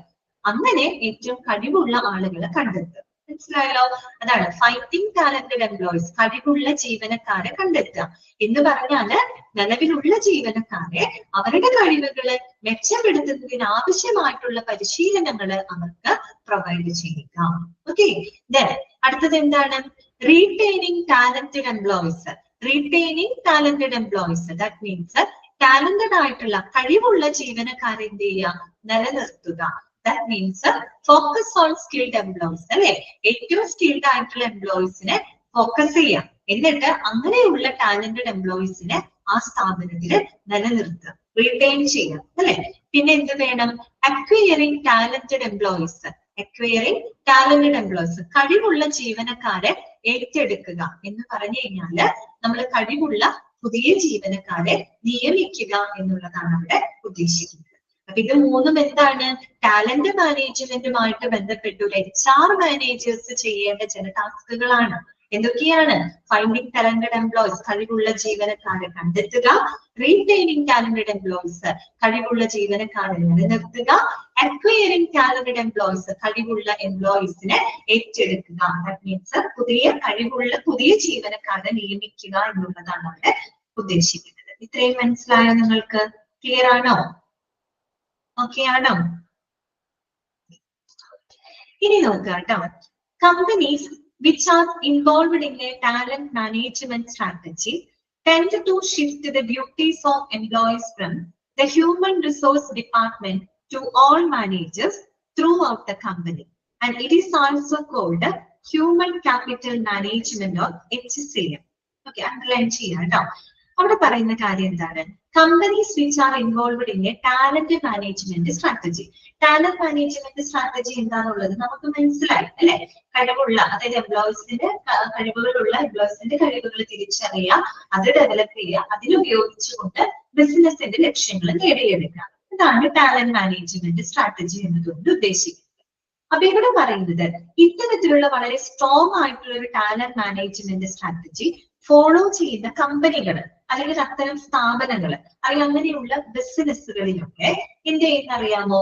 ഈ പറയുന്ന എംപ്ലോയീസിന്റെ ഡ്യൂട്ടീസ്, ജീവനക്കാരുടെ ഡ്യൂട്ടീസുകൾ, എംപ്ലോയി റിലേറ്റഡ് ആയിട്ടുള്ള എല്ലാ ടാസ്കുകളും അത് HR ഡിപ്പാർട്ട്മെന്റിൽ നിന്ന് ആരിലോട്ട് ഷിഫ്റ്റ് ചെയ്യാണ്? എല്ലാ മാനേജർമാരിലേക്കുമായിട്ട് ഷിഫ്റ്റ് ചെയ്ത് കൊടുക്കുകയാണ്. ഒന്നുകൂടി ശ്രദ്ധിച്ചു കേൾക്കുക. അതായത് വളരെ സ്ട്രോങ് ആയിട്ടുള്ള ടാലന്റ് മാനേജ്മെന്റ് സ്ട്രാറ്റജി ഫോളോ ചെയ്യുന്ന കമ്പനികളില് അല്ലെങ്കിൽ അത്തരം സ്ഥാപനങ്ങളില് ഈ എംപ്ലോയി റിലേറ്റഡ് ആയിട്ടുള്ള ജീവനക്കാര് സംബന്ധമായിട്ടുള്ള ടാസ്കുകള് അത് HR ഡിപ്പാർട്ട്മെന്റിൽ നിന്നും ഹ്യൂമൻ റിസോഴ്സ് ഡിപ്പാർട്ട്മെന്റിൽ നിന്നും എന്ത് ചെയ്യാണ്? മറ്റുള്ള എല്ലാ മാനേജർമാരിലേക്കുമായിട്ട് ആ ഒരു ഡ്യൂട്ടി ഷിഫ്റ്റ് ചെയ്ത് കൊടുക്കുകയാണ്. ആ ഒരു സമീപനത്തിന് നമ്മൾ ഹ്യൂമൻ ക്യാപിറ്റൽ മാനേജ്മെന്റ് എന്നാണ് പറയുന്നത്. നിങ്ങൾക്ക് ആ ഒരു കൺസെപ്റ്റ് ക്ലിയർ ആയിട്ടുണ്ടാവില്ല. കാര്യം ഇത്രയേ ഉള്ളൂ. അതായത് മുൻകാലങ്ങളില് നമ്മൾ ഈ എംപ്ലോയി റിലേറ്റഡ് ആയിട്ടുള്ള ടാസ്കുകൾ, അതായത് ജീവനക്കാർ സംബന്ധമായിട്ടുള്ള എല്ലാ കാര്യങ്ങളും ഹാൻഡിൽ ചെയ്തിരുന്നത് ആരായിരുന്നു? HR ഡിപ്പാർട്ട്മെന്റ് ആണ് ഹാൻഡിൽ ചെയ്തിരുന്നതെന്ന് വെച്ചാൽ ഇപ്പോഴും അങ്ങനെ തന്നെയാണ്. HR ഡിപ്പാർട്ട്മെന്റ് ആണ് ഹാൻഡിൽ ചെയ്യുന്നത്. എന്ന് വെച്ച് കഴിഞ്ഞാൽ എംപ്ലോയീസിനെ റിക്രൂട്ട് ചെയ്യുന്നതും അല്ല, അവരെ ഹയർ ചെയ്യുക, അതുപോലെ അവരുടെ റിക്രൂട്ട്മെന്റ്, അവർക്ക് വേണ്ട പരിശീലനങ്ങൾ കൊടുക്കുക, അവരുടെ പെർഫോമൻസും മറ്റും കൃത്യമായിട്ട് മോണിറ്റർ ചെയ്യുക, അങ്ങനെ എല്ലാ കാര്യങ്ങളും എംപ്ലോയി റിലേറ്റഡ് ആയിട്ടുള്ള എല്ലാ ടാസ്കുകളും ചെയ്തിരുന്നത് ആരായിരുന്നു? HR ഡിപ്പാർട്ട്മെന്റ് ആണ്. അപ്പോ അതിന് പകരമായിട്ട് HR ഡിപ്പാർട്ട്മെന്റിലോട്ട് മാത്രമായിട്ട് ആ ഒരു ഉത്തരവാദിത്വം ഒതുക്കാതെ അതിനെ എല്ലാ മാനേജർമാരിലേക്കുമായിട്ടും ആ ഒരു ഉടമസ്ഥാവകാശം ഏറ്റെടുക്കാനായിട്ട് ഇതിലൂടെ അവരെ പ്രാപ്തരാക്കുകയാണ്. എന്ന് വെച്ചാൽ അത് HR ഡിപ്പാർട്ട്മെന്റിൽ മാത്രമായിട്ട് ആ ഉത്തരവാദിത്വത്തിന് ഒതുക്കാതെ ബാക്കിയുള്ള കമ്പനിയിൽ പ്രവർത്തിക്കുന്ന മറ്റെല്ലാ മാനേജർമാരിലേക്കുമായിട്ട് ആ ഒരു എംപ്ലോയി റിലേറ്റഡ് ടാസ്കിന്റെ ഉടമസ്ഥാവകാശം എല്ലാ മാനേജർമാരെയും ഏറ്റെടുക്കാനായിട്ട് അതിനെ പ്രാപ്തരാക്കുന്നത് ഇത്തരത്തിലുള്ള ഒരു കമ്പനികൾ, അതായത് നല്ല ഏറ്റവും സ്ട്രോങ് ആയിട്ടുള്ള ടാലന്റ് മാനേജ്മെന്റ് സ്ട്രാറ്റജി പിന്തുടരുന്ന കമ്പനികളിൽ അങ്ങനെയാണ് ചെയ്യുന്നത്. എംപ്ലോയി റിലേറ്റഡ് ആയിട്ടുള്ള ടാസ്കുകൾ അത് HR ഡിപ്പാർട്ട്മെന്റിൽ മാത്രം ഒതുക്കാതെ, അവരിലേക്ക് മാത്രം ഉത്തരവാദിത്വം ഒതുക്കാതെ ആ ഒരു ഉടമസ്ഥാവകാശം എല്ലാ മാനേജർമാരിലേക്കുമായിട്ട് ഷിഫ്റ്റ് ചെയ്യാനായിട്ട് അവിടെ ഷിഫ്റ്റ് ചെയ്യാണ്.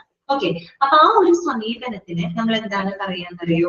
ഹ്യൂമൻ ക്യാപിറ്റൽ മാനേജ്മെന്റ് എന്നാണ് പറയുന്നത്. HCM, human capital. എന്തുകൊണ്ടാണ് ഹ്യൂമൻ ക്യാപിറ്റൽ മാനേജ്മെന്റ് എന്ന് എടുത്തു പറയാൻ കാര്യം ഒരു സ്ഥാപനത്തെ സംബന്ധിച്ച് അവിടുത്തെ അസറ്റ് എന്ന് പറഞ്ഞാൽ അവിടുത്തെ ക്യാപിറ്റൽ മൂലധനം എന്ന് പറഞ്ഞാൽ എന്താണ്? അവിടുത്തെ ഹ്യൂമൻ റിസോഴ്സസ് ആണ് അല്ലെ? അവരിലാണ് നമ്മൾ ഇൻവെസ്റ്റ് ചെയ്യുന്നത്. അവരുടെ കഴിവ് തിരിച്ചറിഞ്ഞ് അത് കണ്ടെത്തി അതിനെ വികസിപ്പിച്ച് അതിനെ ഉപയോഗപ്പെടുത്തിക്കൊണ്ടാണ് ബിസിനസിന്റെ ലക്ഷ്യങ്ങൾ നേടിയെടുക്കുന്നത്. സോ നമ്മൾ അവിടെ ഇൻവെസ്റ്റ് ചെയ്യുന്നത് ആരിലാണ്? ഹ്യൂമൻ റിസോഴ്സസിനാണ്. മനസ്സിലായല്ലോ? ഓക്കെ, ആ ഒരു സമീപനത്തിന് നമ്മൾ ഹ്യൂമൻ ക്യാപിറ്റൽ മാനേജ്മെന്റ് അഥവാ HCM എന്നാണ് പറയുന്നത് കേട്ടോ. അത് എങ്ങനെയുള്ള കമ്പനികളിലാണ്? ഏറ്റവും ടാലന്റ് മാനേജ്മെന്റ് സ്ട്രാറ്റജി പിന്തുടരുന്ന കമ്പനികളിൽ ഈ ഒരു രീതിയിലാണ് കാര്യങ്ങൾ മുന്നോട്ട് പോകുന്നത്. ഓക്കെ, ആ ഒരു സമീപനത്തിന് ഹ്യൂമൻ ക്യാപിറ്റൽ മാനേജ്മെന്റ് എന്നാണ് പറയുന്നത്. ഓക്കെ, ക്ലിയർ ആണല്ലോ? ക്ലിയർ അല്ലേ? മനസ്സിലായോ പറഞ്ഞ കൺസെപ്റ്റ്?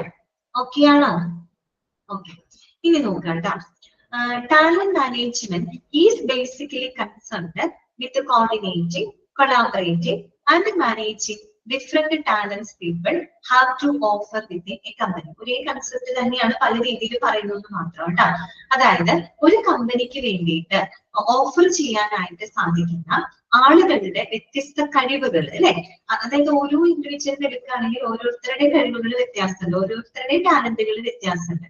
ഓരോരുത്തരും അവരവരുടേതായ രീതിയിലാണ് അവർ ആ ഒരു സ്ഥാപനത്തിലോട്ട് കോൺട്രിബ്യൂട്ട് ചെയ്യുന്നത്. ശരിയല്ല? എല്ലാവരും ഒരേ രീതിയിലായിരിക്കും? അല്ല. അപ്പൊ ഒരു കമ്പനിക്ക് ഓഫർ ചെയ്യാനായിട്ട് സാധിക്കുന്ന ഈ പറയുന്ന വിവിധ ടാലന്റുകളെ, വിവിധ കഴിവുകളെ നമ്മൾ കോർഡിനേറ്റ് ചെയ്യുക, അതിനെ കൊളാബറേറ്റ് ചെയ്ത് മാനേജ് ചെയ്യുന്നതിലേക്ക് ഫോക്കസ് ചെയ്യുന്ന ഒന്നാണ് ടാലന്റ് മാനേജ്മെന്റ്. സെയിം കൺസെപ്റ്റ് നേരത്തെ പറഞ്ഞ അതേ കാര്യം തന്നെയാണ് പറയുന്നത്. ഓക്കെ, പിന്നെ എന്താണ്? This is carried out by studying and examining each individual on the basis of their skills, talent, personality, and character in relation to filling a particular vacancy within the company. അതായത് ഒരു കമ്പനിയിൽ ഒരു vacancy ഉണ്ടാകുമ്പോൾ ആ vacancy നികത്തുന്നതുമായിട്ട് ബന്ധപ്പെട്ട് നമ്മൾ ഓരോ ജീവനക്കാരുടെയും അവരുടെ സ്കില്ലുകള്, അവരുടെ കഴിവുകള്, അവരുടെ പേഴ്സണാലിറ്റി, അവരുടെ വ്യക്തിത്വം, അവരുടെ സ്വഭാവം, ഇതെല്ലാം പരിശോധിക്കുന്നത് അല്ലെങ്കിൽ ഇതെല്ലാം തന്നെ പഠന വിധേയമാക്കുന്നത് എല്ലാം എന്തിനകത്ത് ഉൾപ്പെടുന്നുണ്ട്? ടാലന്റ് മാനേജ്മെന്റിനകത്ത് ഉൾപ്പെടുന്നുണ്ട്. ടാലന്റ് മാനേജ്മെന്റ് എന്ന് പറയുന്നത് നമ്മൾ അവിടെ എന്ത് ചെയ്യുന്നുണ്ട്? നമ്മൾ ഓരോ വ്യക്തിയുടെയും സ്കില്ലുകളും ടാലന്റുകളും അവരുടെ വ്യക്തിത്വം, അവരുടെ സ്വഭാവം, അതെല്ലാം നമ്മൾ അവിടെ എന്ത് ചെയ്യുന്നുണ്ട്? പരിശോധിക്കുന്നുണ്ട് അല്ലെ? വിലയിരുത്തുന്നുണ്ട്, പഠന വിധേയമാക്കുന്നുണ്ട്. അതിന്റെയൊക്കെ അടിസ്ഥാനത്തിലാണ് നമ്മൾ എന്ത് ചെയ്യുന്നത്? ആപ്റ്റ് ആയിട്ടുള്ള ഒരു ടാലന്റ്സിനെ നമ്മൾ കണ്ടെത്തുന്നത്. ഓക്കെ, അപ്പൊ ചുരുക്കി പറഞ്ഞ ഒരുപാട് ആളുകൾക്ക് പല രീതിയിലാണ് ഓരോരുത്തർക്കും ഓഫർ ചെയ്യാൻ പറ്റും. ഒരു കമ്പനിയിലേക്ക് അവർക്ക് ഓഫർ ചെയ്യാൻ പറ്റുന്ന കഴിവുകൾ വ്യത്യസ്തമാണ്. അതിനെല്ലാം കോർഡിനേറ്റ് ചെയ്തും കൊളാബറേറ്റ് ചെയ്തും മാനേജ് ചെയ്യുന്ന കാര്യത്തിലാണ് ടാലന്റ് മാനേജ്മെന്റ് ഫോക്കസ് ചെയ്യുന്നത്. ഓക്കെ, അടുത്തത് എന്താണ്? Every individual has a different skills to offer and the challenging part for a company is selecting those individuals who fit in with the existing company culture. അതായത് ഓരോ വ്യക്തികൾക്കും അവരെ സംബന്ധിച്ച് ഓരോരുത്തർക്കും ഓരോ കഴിവുകളാണ്, പല പല സ്കില്ലുകളാണ് ഓരോ വ്യക്തികൾക്കും ഉണ്ടായിരിക്കുക. അപ്പൊ ഒരു കമ്പനിയെ സംബന്ധിച്ച് കമ്പനിയുടെ ഏറ്റവും വലിയ ചാലഞ്ച് എന്ന് പറഞ്ഞാൽ എന്താണെന്ന് അറിയാമോ? നിലവിലെ നമ്മുടെ കമ്പനിയുടെ കൾച്ചറുമായിട്ട് പൊരുത്തപ്പെട്ടു പോകുന്ന, നമ്മുടെ കമ്പനിയുടെ കൾച്ചറിനോട് ഏറ്റവും ഫിറ്റ് ആവുന്ന, ഏറ്റവും സ്യൂട്ടബിൾ ആവുന്ന ആളുകളെ സെലക്ട് ചെയ്യുക എന്നുള്ളതാണ് കമ്പനിയെ സംബന്ധിച്ച് ഏറ്റവും ചാലഞ്ച്. ഓരോ വ്യക്തിനെ എടുക്കുകയാണെങ്കിൽ ഓരോരുത്തർക്കും ഓരോ ടാലന്റുകളാണ് അവർക്ക് ഉണ്ടാവുക. ഓരോരുത്തർക്കും ഓരോ രീതിയിലുള്ള ടാലൻസുകളും സ്കില്ലുകളും ആണ് അവർ കോൺട്രിബ്യൂട്ട് ചെയ്യുന്നത്. അപ്പൊ കമ്പനിയുടെ ചാലഞ്ച് എന്താണ്? നമ്മുടെ കമ്പനി കൾച്ചറിന് ഏറ്റവും ബെസ്റ്റ് സ്യൂട്ടഡ് ആയിട്ടുള്ള ടാലന്റഡ് ആയിട്ടുള്ള കാൻഡിഡേറ്റ്സിനെ സെലക്ട് ചെയ്യുക എന്നുള്ളതാണ് കമ്പനിയുടെ മുന്നിലുള്ള ഏറ്റവും വലിയ ചാലഞ്ച് എന്ന് പറയുന്നത്. അപ്പോ അതെങ്ങനെ ചെയ്യാൻ പറ്റും? ഏറ്റവും ടാലന്റഡ് ആയിട്ടുള്ള ആൾക്കാരെ നമുക്ക് എങ്ങനെ കണ്ടെത്താൻ പറ്റും? Effective HR procedure will be able to classify these individuals and appoint them appropriately. അല്ലെ? ഏറ്റവും ഇഫക്റ്റീവ് ആയിട്ടുള്ള HR പ്രൊസീജിയറിലൂടെ ഹ്യൂമൻ റിസോഴ്സ്, നമുക്കറിയാം HR ഡിപ്പാർട്ട്മെന്റ് ആണ് അല്ലെ ആളുകളെ റിക്രൂട്ട് ചെയ്യുന്നതും അവർക്ക് വേണ്ടി ട്രെയിനിങ് കൊടുക്കുന്നതും കാര്യങ്ങളൊക്കെ കണ്ടക്ട് ചെയ്യുന്നത് HR ഡിപ്പാർട്ട്മെന്റ് ആണ്. ഇപ്പൊ നമ്മളൊരു സ്ഥാപനത്തിൽ ഇന്റർവ്യൂവിന് പോകുമ്പോൾ നമ്മൾ ഇന്റർവ്യൂ ചെയ്യുന്നത് ആരാണ്? HR ഡിപ്പാർട്ട്മെന്റ് ആണ് അല്ലെ? ഹ്യൂമൻ റിസോഴ്സ് ആണ് അല്ലെ? അപ്പൊ വളരെ ഇഫക്റ്റീവ് ആയിട്ടുള്ള HR പ്രൊസീജിയേഴ്സിലൂടെ നമുക്ക് അത്തരത്തിലുള്ള ഇൻഡിവിജ്വൽസിനെ കണ്ടെത്താനും പ്രോപ്പർ ആയിട്ടുള്ള ഏറ്റവും അനുയോജ്യരായിട്ടുള്ള ആളുകളെ നമുക്ക് അപ്പോയിന്റ് ചെയ്യാനും സാധിക്കും. ഓക്കെ, ക്ലിയർ ആയോ പറഞ്ഞത്? ഇത്രയും കാര്യങ്ങളൊക്കെയാണോ നിങ്ങൾക്ക്? അപ്പൊ നമ്മൾ പഠിച്ച കാര്യം ഇത്രയേ ഉള്ളൂ. ടാലന്റ് മാനേജ്മെന്റ് എന്ന് പറഞ്ഞാൽ എന്താണ്? അതായത് എംപ്ലോയീസിന്റെ കഴിവുകൾ തിരിച്ചറിഞ്ഞ് അതിനെ വികസിപ്പിച്ച് അതിനെ ഉപയോഗപ്പെടുത്തിക്കൊണ്ട് ബിസിനസിന്റെ ലക്ഷ്യങ്ങൾ നേടിയെടുക്കുന്ന ആ ഒരു പ്രോസസ്സിനെയാണ് നമ്മൾ ടാലന്റ് മാനേജ്മെന്റ് എന്നതുകൊണ്ട് ഉദ്ദേശിക്കുന്നത്. ഇനി ഒരു ടാലന്റ് മാനേജ്മെന്റിൽ HR മാനേജർമാരുടെ ടാസ്കുകൾ എന്തൊക്കെയാണ്? ഒന്ന്, finding the talented employee, retaining the talented employee, acquiring the talented employee. ഇത് മൂന്നുമാണ് അവരുടെ റോള്. അതായത് ഏറ്റവും സ്ട്രോങ് ആയിട്ടുള്ള ഒരു ടാലന്റ് മാനേജ്മെന്റ് സ്ട്രാറ്റജി പിന്തുടരുന്ന ഏതൊരു കമ്പനിയിലും എംപ്ലോയി റിലേറ്റഡ് ആയിട്ടുള്ള ടാസ്കുകൾ ചെയ്യാനുള്ള ഉത്തരവാദിത്തം HR ഡിപ്പാർട്ട്മെന്റിൽ നിന്നും എല്ലാ മാനേജർമാരിലേക്കുമായിട്ട് ഷിഫ്റ്റ് ചെയ്തേക്കാം. ആ ഒരു കൺസെപ്റ്റിനെ നമ്മള് ഹ്യൂമൻ ക്യാപിറ്റൽ മാനേജ്മെന്റ് എന്നാണ് ഉദ്ദേശിക്കുന്നത് കേട്ടോ. ഓക്കെ, ഓരോ ഇൻഡിവിജ്വലും വ്യത്യസ്ത രീതിയിലുള്ള സ്കില്ലുകളും ടാലന്റുകളാണ് അവർക്ക് ഓഫർ ചെയ്യാൻ സാധിക്കുക. അപ്പോൾ നമ്മുടെ കമ്പനി കൾച്ചറുമായിട്ട് ഏറ്റവും ബെസ്റ്റ് സ്യൂട്ടഡ് ആയിട്ടുള്ള ഒരു വ്യക്തിയെ കണ്ടെത്തുക എന്നുള്ളതാണ് കമ്പനിയുടെ ചാലഞ്ച്. അത് കണ്ടെത്താനായിട്ട് നമുക്ക് ഇഫക്റ്റീവ് ആയിട്ടുള്ള HR പ്രൊസീജിയറുകൾ നമ്മൾ അതിനെ സഹായിക്കും. HR പ്രൊസീജിയറുകളിലൂടെയാണ് ഏറ്റവും ആപ്റ്റ് ആയിട്ടുള്ള നാളെ നമുക്ക് കണ്ടെത്താനായിട്ട് സാധിക്കും. ഓക്കെ, അതൊന്ന് വായിച്ചു നോക്കി. ജസ്റ്റ് ആ ഒരു പേജ് ഒന്ന് നിങ്ങൾ ജസ്റ്റ് വായിച്ചു നോക്കി. ക്ലിയർ ആണോ നോക്കി? എന്തെങ്കിലും സംശയം ഉണ്ടെങ്കിൽ ചോദിക്കാം കേട്ടോ.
ഓക്കെ ആണോ? ക്ലിയർ ആണോ?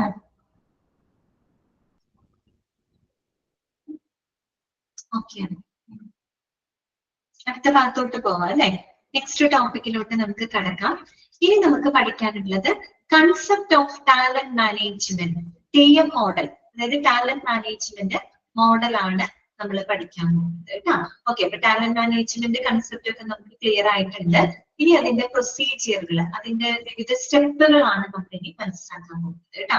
അപ്പൊ ആദ്യം നിങ്ങൾക്ക് അവിടെ ഒരു പിക്ചർ കാണാനായിട്ട് സാധിക്കും. അതിനകത്ത് കാണാം ഓർഗനൈസേഷണൽ സ്ട്രാറ്റജീസ് അല്ലെ? അപ്പൊ അതിലൂടെ ഒരു സൈക്ലിക് പ്രോസസ് ആണ് കേട്ടോ. ടാലന്റ് മാനേജ്മെന്റ് മോഡൽ ആ ഒരു കൺസെപ്റ്റ് എടുക്കുകയാണെങ്കിൽ അതൊരു സൈക്ലിക് പ്രോസസ് ആണ്. അതൊരു ക്ലോക്ക് വൈസിലാണ് അതിങ്ങനെ പോകുന്നത് കേട്ടോ. ടാലന്റ് മാനേജ്മെന്റ് പ്രോസസ് മോഡലാണ്. ഇതൊക്കെ ഇമ്പോർട്ടന്റ് ആണ് കേട്ടോ. ഇതൊക്കെയാണ് അതിനകത്ത് വരുന്ന 5 സ്റ്റെപ്പ്, 6 സ്റ്റെപ്സ് ആണ് കേട്ടോ. ഫസ്റ്റ് വൺ എന്താണ്? പ്ലാനിങ് ആണ്. പ്ലാനിങ് ആണ് കേട്ടോ. പ്ലാനിങ് എന്ന് പറഞ്ഞാല് ആദ്യം തന്നെ പറയട്ടെ, ഓർഗനൈസേഷണൽ സ്ട്രാറ്റജി എന്ന് പറഞ്ഞാൽ എന്താ ഉദ്ദേശിക്കുന്നത്?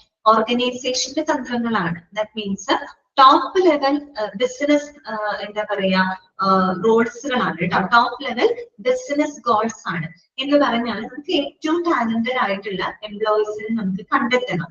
അതിലേക്ക് കാരണമാകുന്ന അല്ലെങ്കിൽ ഏറ്റവും ടാലന്റഡ് ആയിട്ടുള്ള എംപ്ലോയീസിനെ കണ്ടെത്താൻ അതിലേക്ക് പ്രചോദിപ്പിക്കുന്ന ഏറ്റവും ടോപ്പ് ലെവൽ ആയിട്ടുള്ള ബിസിനസ് ഗോളുകളാണിത് ഓർഗനൈസേഷണൽ സ്ട്രാറ്റജീസ് എന്നതുകൊണ്ട് ഉദ്ദേശിക്കുന്നത്. ആ ഓർഗനൈസേഷന് അച്ചീവ് ചെയ്യേണ്ട വലിയ വലിയ ബിസിനസ് ഗോളുകളുണ്ട്, ബിസിനസ് ലക്ഷ്യങ്ങളുണ്ട്. ആ ബിസിനസ് ലക്ഷ്യങ്ങൾ ഉള്ളത് കൊണ്ടാണ് അവരെന്ത് ചെയ്യുന്നത്? ഏറ്റവും ടാലന്റഡ് ആയിട്ടുള്ള ആൾക്കാരെ അവരെ കണ്ടെത്താനായിട്ട് ശ്രമിക്കുന്നത്.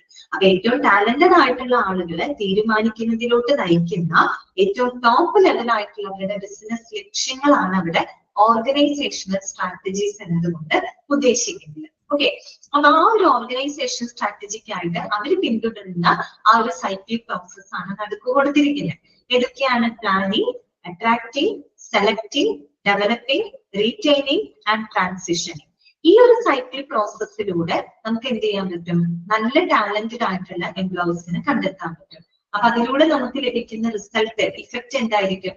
Performance and outcomes. നല്ലൊരു ഔട്ട്കംസ്, നല്ലൊരു പെർഫോമൻസ് നമുക്ക് അതിലൂടെ ലഭിക്കും. എന്ന് പറഞ്ഞാൽ നമുക്ക് നമ്മുടെ ബിസിനസ് ലക്ഷ്യങ്ങളെ ഏറ്റവും വളരെ ഇഫക്റ്റീവ് ആയിട്ട് ഏറ്റവും നല്ല രീതിയിൽ ആ ബിസിനസ് ലക്ഷ്യങ്ങളെ നമുക്ക് നേടിയെടുക്കാനായിട്ട് സാധിക്കും. ഓക്കെ, അപ്പൊ ഇതിലെ ഓരോ സ്റ്റെപ്പുകളും എന്താണെന്നുള്ളത് മനസ്സിലാക്കി എളുപ്പമുള്ള കാര്യങ്ങളാണ്. എങ്കിലും ഒരു ഐഡിയ തരാം. പ്ലാനിംഗ് എന്ന് പറഞ്ഞാൽ എന്താ ഉദ്ദേശിക്കുന്നത് അറിയോ? പ്ലാനിംഗ് എന്ന് പറഞ്ഞു കഴിഞ്ഞാൽ നമ്മുടെ ഓർഗനൈസേഷന്റെ ലക്ഷ്യങ്ങള് നേടുന്നതിന് വേണ്ടിയിട്ട് ഏറ്റവും നമ്മുടെ ബിസിനസ് ലക്ഷ്യങ്ങളെ നേടിയെടുക്കാനായിട്ട് നമുക്ക് ആവശ്യമായിട്ടുള്ള സ്കില്ലുകൾ എന്തൊക്കെയാണ്, നമുക്ക് ആവശ്യമായിട്ടുള്ള ടാലന്റുകൾ എന്തൊക്കെയാണെന്ന് കൃത്യമായിട്ട് നമ്മൾ ഡിഫൈൻ ചെയ്യുന്നത് പ്ലാനിങ് എന്ന് പറയുന്ന ആ ഒരു സ്റ്റെപ്പിലാണ്. അതായത് നമ്മുടെ ഓർഗനൈസേഷന്റെ സ്ട്രാറ്റജികൾക്ക് വേണ്ടിയിട്ട് അല്ലെ, ഓർഗനൈസേഷന്റെ അല്ലെങ്കിൽ ബിസിനസ് ലക്ഷ്യങ്ങള് നേടിയെടുക്കുന്നതിന് നമുക്ക് ആവശ്യമായിട്ടുള്ള റിക്വയർഡ് ആയിട്ടുള്ള സ്കിൽസുകള്, എന്തൊക്കെ ടാലന്റുകൾ, എന്തൊക്കെ സ്കില്ലുകൾ ആവശ്യമുണ്ട്, അല്ലെങ്കിൽ എന്തൊക്കെ റോളുകൾ കൈകാര്യം ചെയ്യുന്ന ആളുകളാണ് നമുക്ക് ആവശ്യമായിട്ടുള്ളത് എന്നത് നമ്മൾ ഡിഫൈൻ ചെയ്യാണ്, മനസ്സിലാക്കാണ്. അതാണ് പ്ലാനിങ്ങിൽ നടക്കുന്നത്. മനസ്സിലായല്ലോ? അപ്പൊ പ്ലാനിംഗ് എന്ന് പറഞ്ഞാൽ ആദ്യത്തെ സ്റ്റെപ്പാണ്. അതിലൂടെ നമ്മൾ മനസ്സിലായല്ലോ ഒരു ഓർഗനൈസേഷന്റെ ലക്ഷ്യങ്ങള് നേടിയെടുക്കാനായിട്ട് ആവശ്യമായിട്ടുള്ള സ്കില്ലുകൾ എന്തൊക്കെയാണ്, ആവശ്യമായിട്ടുള്ള റോളുകൾ എന്തൊക്കെയാണെന്നുള്ളത് കൃത്യമായിട്ട് നമ്മൾ ഡിഫൈൻ ചെയ്യും. അതാണ് പ്ലാനിങ്ങിൽ നടക്കുന്നത്. ഓക്കെ, രണ്ടാമത്തത് അട്രാക്റ്റിംഗ് ആണ്. അട്രാക്റ്റിംഗ് എന്ന് പറയുമ്പോൾ നത്തിങ് ബട്ട് റിക്രൂട്ട്മെന്റ് ആണ് ഉദ്ദേശിക്കുന്നത്. അട്രാക്റ്റിംഗ് എന്ന് പറഞ്ഞാൽ എന്താണ്? റിക്രൂട്ട്മെന്റ് ആണ്. അതായത് നമ്മൾ എന്ത് ചെയ്യാണ്? Recruiting and selecting the right talent. ശരിയായിട്ടുള്ള ടാലന്റഡ് ആയിട്ടുള്ള ഒരാളെ നമ്മൾ റിക്രൂട്ട് ചെയ്യുന്നു. അതാണ് അട്രാക്റ്റിംഗിനകത്ത് നടക്കുന്നത്. ദെൻ വരുന്നത് സെലക്ടിംഗ് ആണ്. സെലക്ടിംഗ് എന്ന് പറഞ്ഞാല് നമ്മുടെ ആ ഒരു പ്രൊഫൈലില് അല്ലെങ്കിൽ കൃത്യമായിട്ടുള്ള ആ ഒരു റോളിലേക്ക് ആപ്റ്റ് ആയിട്ടുള്ള ബെസ്റ്റ് സ്യൂട്ടഡ് ആയിട്ടുള്ള ഒരാളെ നമ്മൾ കണ്ടെത്തുകയാണ്, സെലക്ട് ചെയ്യാണ് കേട്ടോ. അതാണ് ആ സെലക്ടിങ് എന്ന് പറയുന്നത്. നമ്മൾ ആ ഒരു റോളിലേക്ക് നമ്മൾ ഒരുപാട് പേരെ റിക്രൂട്ട് ചെയ്യും, ടാലന്റഡ് ആയിട്ടുള്ള ആളുകളെ നമ്മൾ റിക്രൂട്ട് ചെയ്യുന്നുണ്ട്. അതിൽ തന്നെ ഒരു പെർട്ടിക്കുലർ റോള് ഏറ്റവും നല്ല രീതിയിൽ കൈകാര്യം ചെയ്യണം, അതിന് ആ റോളിന് ഏറ്റവും സ്യൂട്ടബിൾ ആയിട്ടുള്ള ഒരു വ്യക്തിയെ നമ്മൾ കണ്ടെത്തുന്നതാണ് സെലക്ടിങ് എന്ന് പറയുന്നത്. സെലക്ട് ചെയ്യണം. ഒരുപാട് പേരെ റിക്രൂട്ട് ചെയ്താലും ആ ഒരു പെർട്ടിക്കുലർ റോള് ചെയ്യാൻ ഏറ്റവും ആപ്റ്റ് ആയിട്ടുള്ള ഒരാളെ നമുക്ക് സെലക്ട് ചെയ്യാൻ പറ്റുള്ളൂ. സോ അതാണ് അവിടെ നടക്കുന്നത്, സെലക്ട്. ഓക്കെ, ദെൻ എന്ത് ചെയ്യാണ്? ഡെവലപ്പിംഗ് ആണ്. സെലക്ട് ചെയ്ത വ്യക്തികളെ നമ്മൾ എന്ത് ചെയ്യാണ്? ഡെവലപ്പ് ചെയ്യാണ്. ദാറ്റ് മീൻസ് അവരുടെ സ്കില്ല്, അവരുടെ നോളജ്, അവരുടെ കഴിവുകൾ അതിനെ നമ്മൾ എന്ത് ചെയ്യാണ്? ഡെവലപ്പ് ചെയ്യാണ്, വികസിപ്പിക്കുകയാണ് അല്ലെ. ഓക്കെ, പിന്നെ അത് കഴിഞ്ഞാലോ റീറ്റെയിനിങ് ആണ്. അങ്ങനെ ടാലന്റഡ് ആയി കഴിഞ്ഞാൽ അവരെ നമുക്ക് എന്ത് ചെയ്യാം? ആ ഒരു സ്ഥാപനത്തിൽ റീറ്റെയിൻ ചെയ്യാം. എല്ലാ കാലത്തും അവരെ നമുക്ക് നിലനിർത്താം അല്ലെ, നിലനിർത്തി കഴിഞ്ഞാൽ പിന്നെ അടുത്ത ഓപ്ഷൻ എന്താണ്? ട്രാൻസിഷനിങ് ആണ്.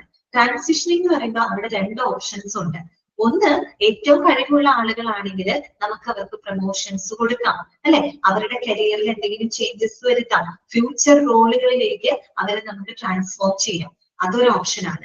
അതുമല്ലെങ്കിൽ ചിലപ്പോൾ അവരുടെ കഴിവുകൾ നഷ്ടപ്പെടുകയാണെങ്കിൽ നമുക്ക് വേണ്ടി അവരെന്ത് ചെയ്യാം? ടെർമിനേറ്റ് ചെയ്യാം അല്ലെ. ആ ജോലിയിൽ നിന്ന് അവരെ വേണമെങ്കിൽ അവരെ മാറ്റാം.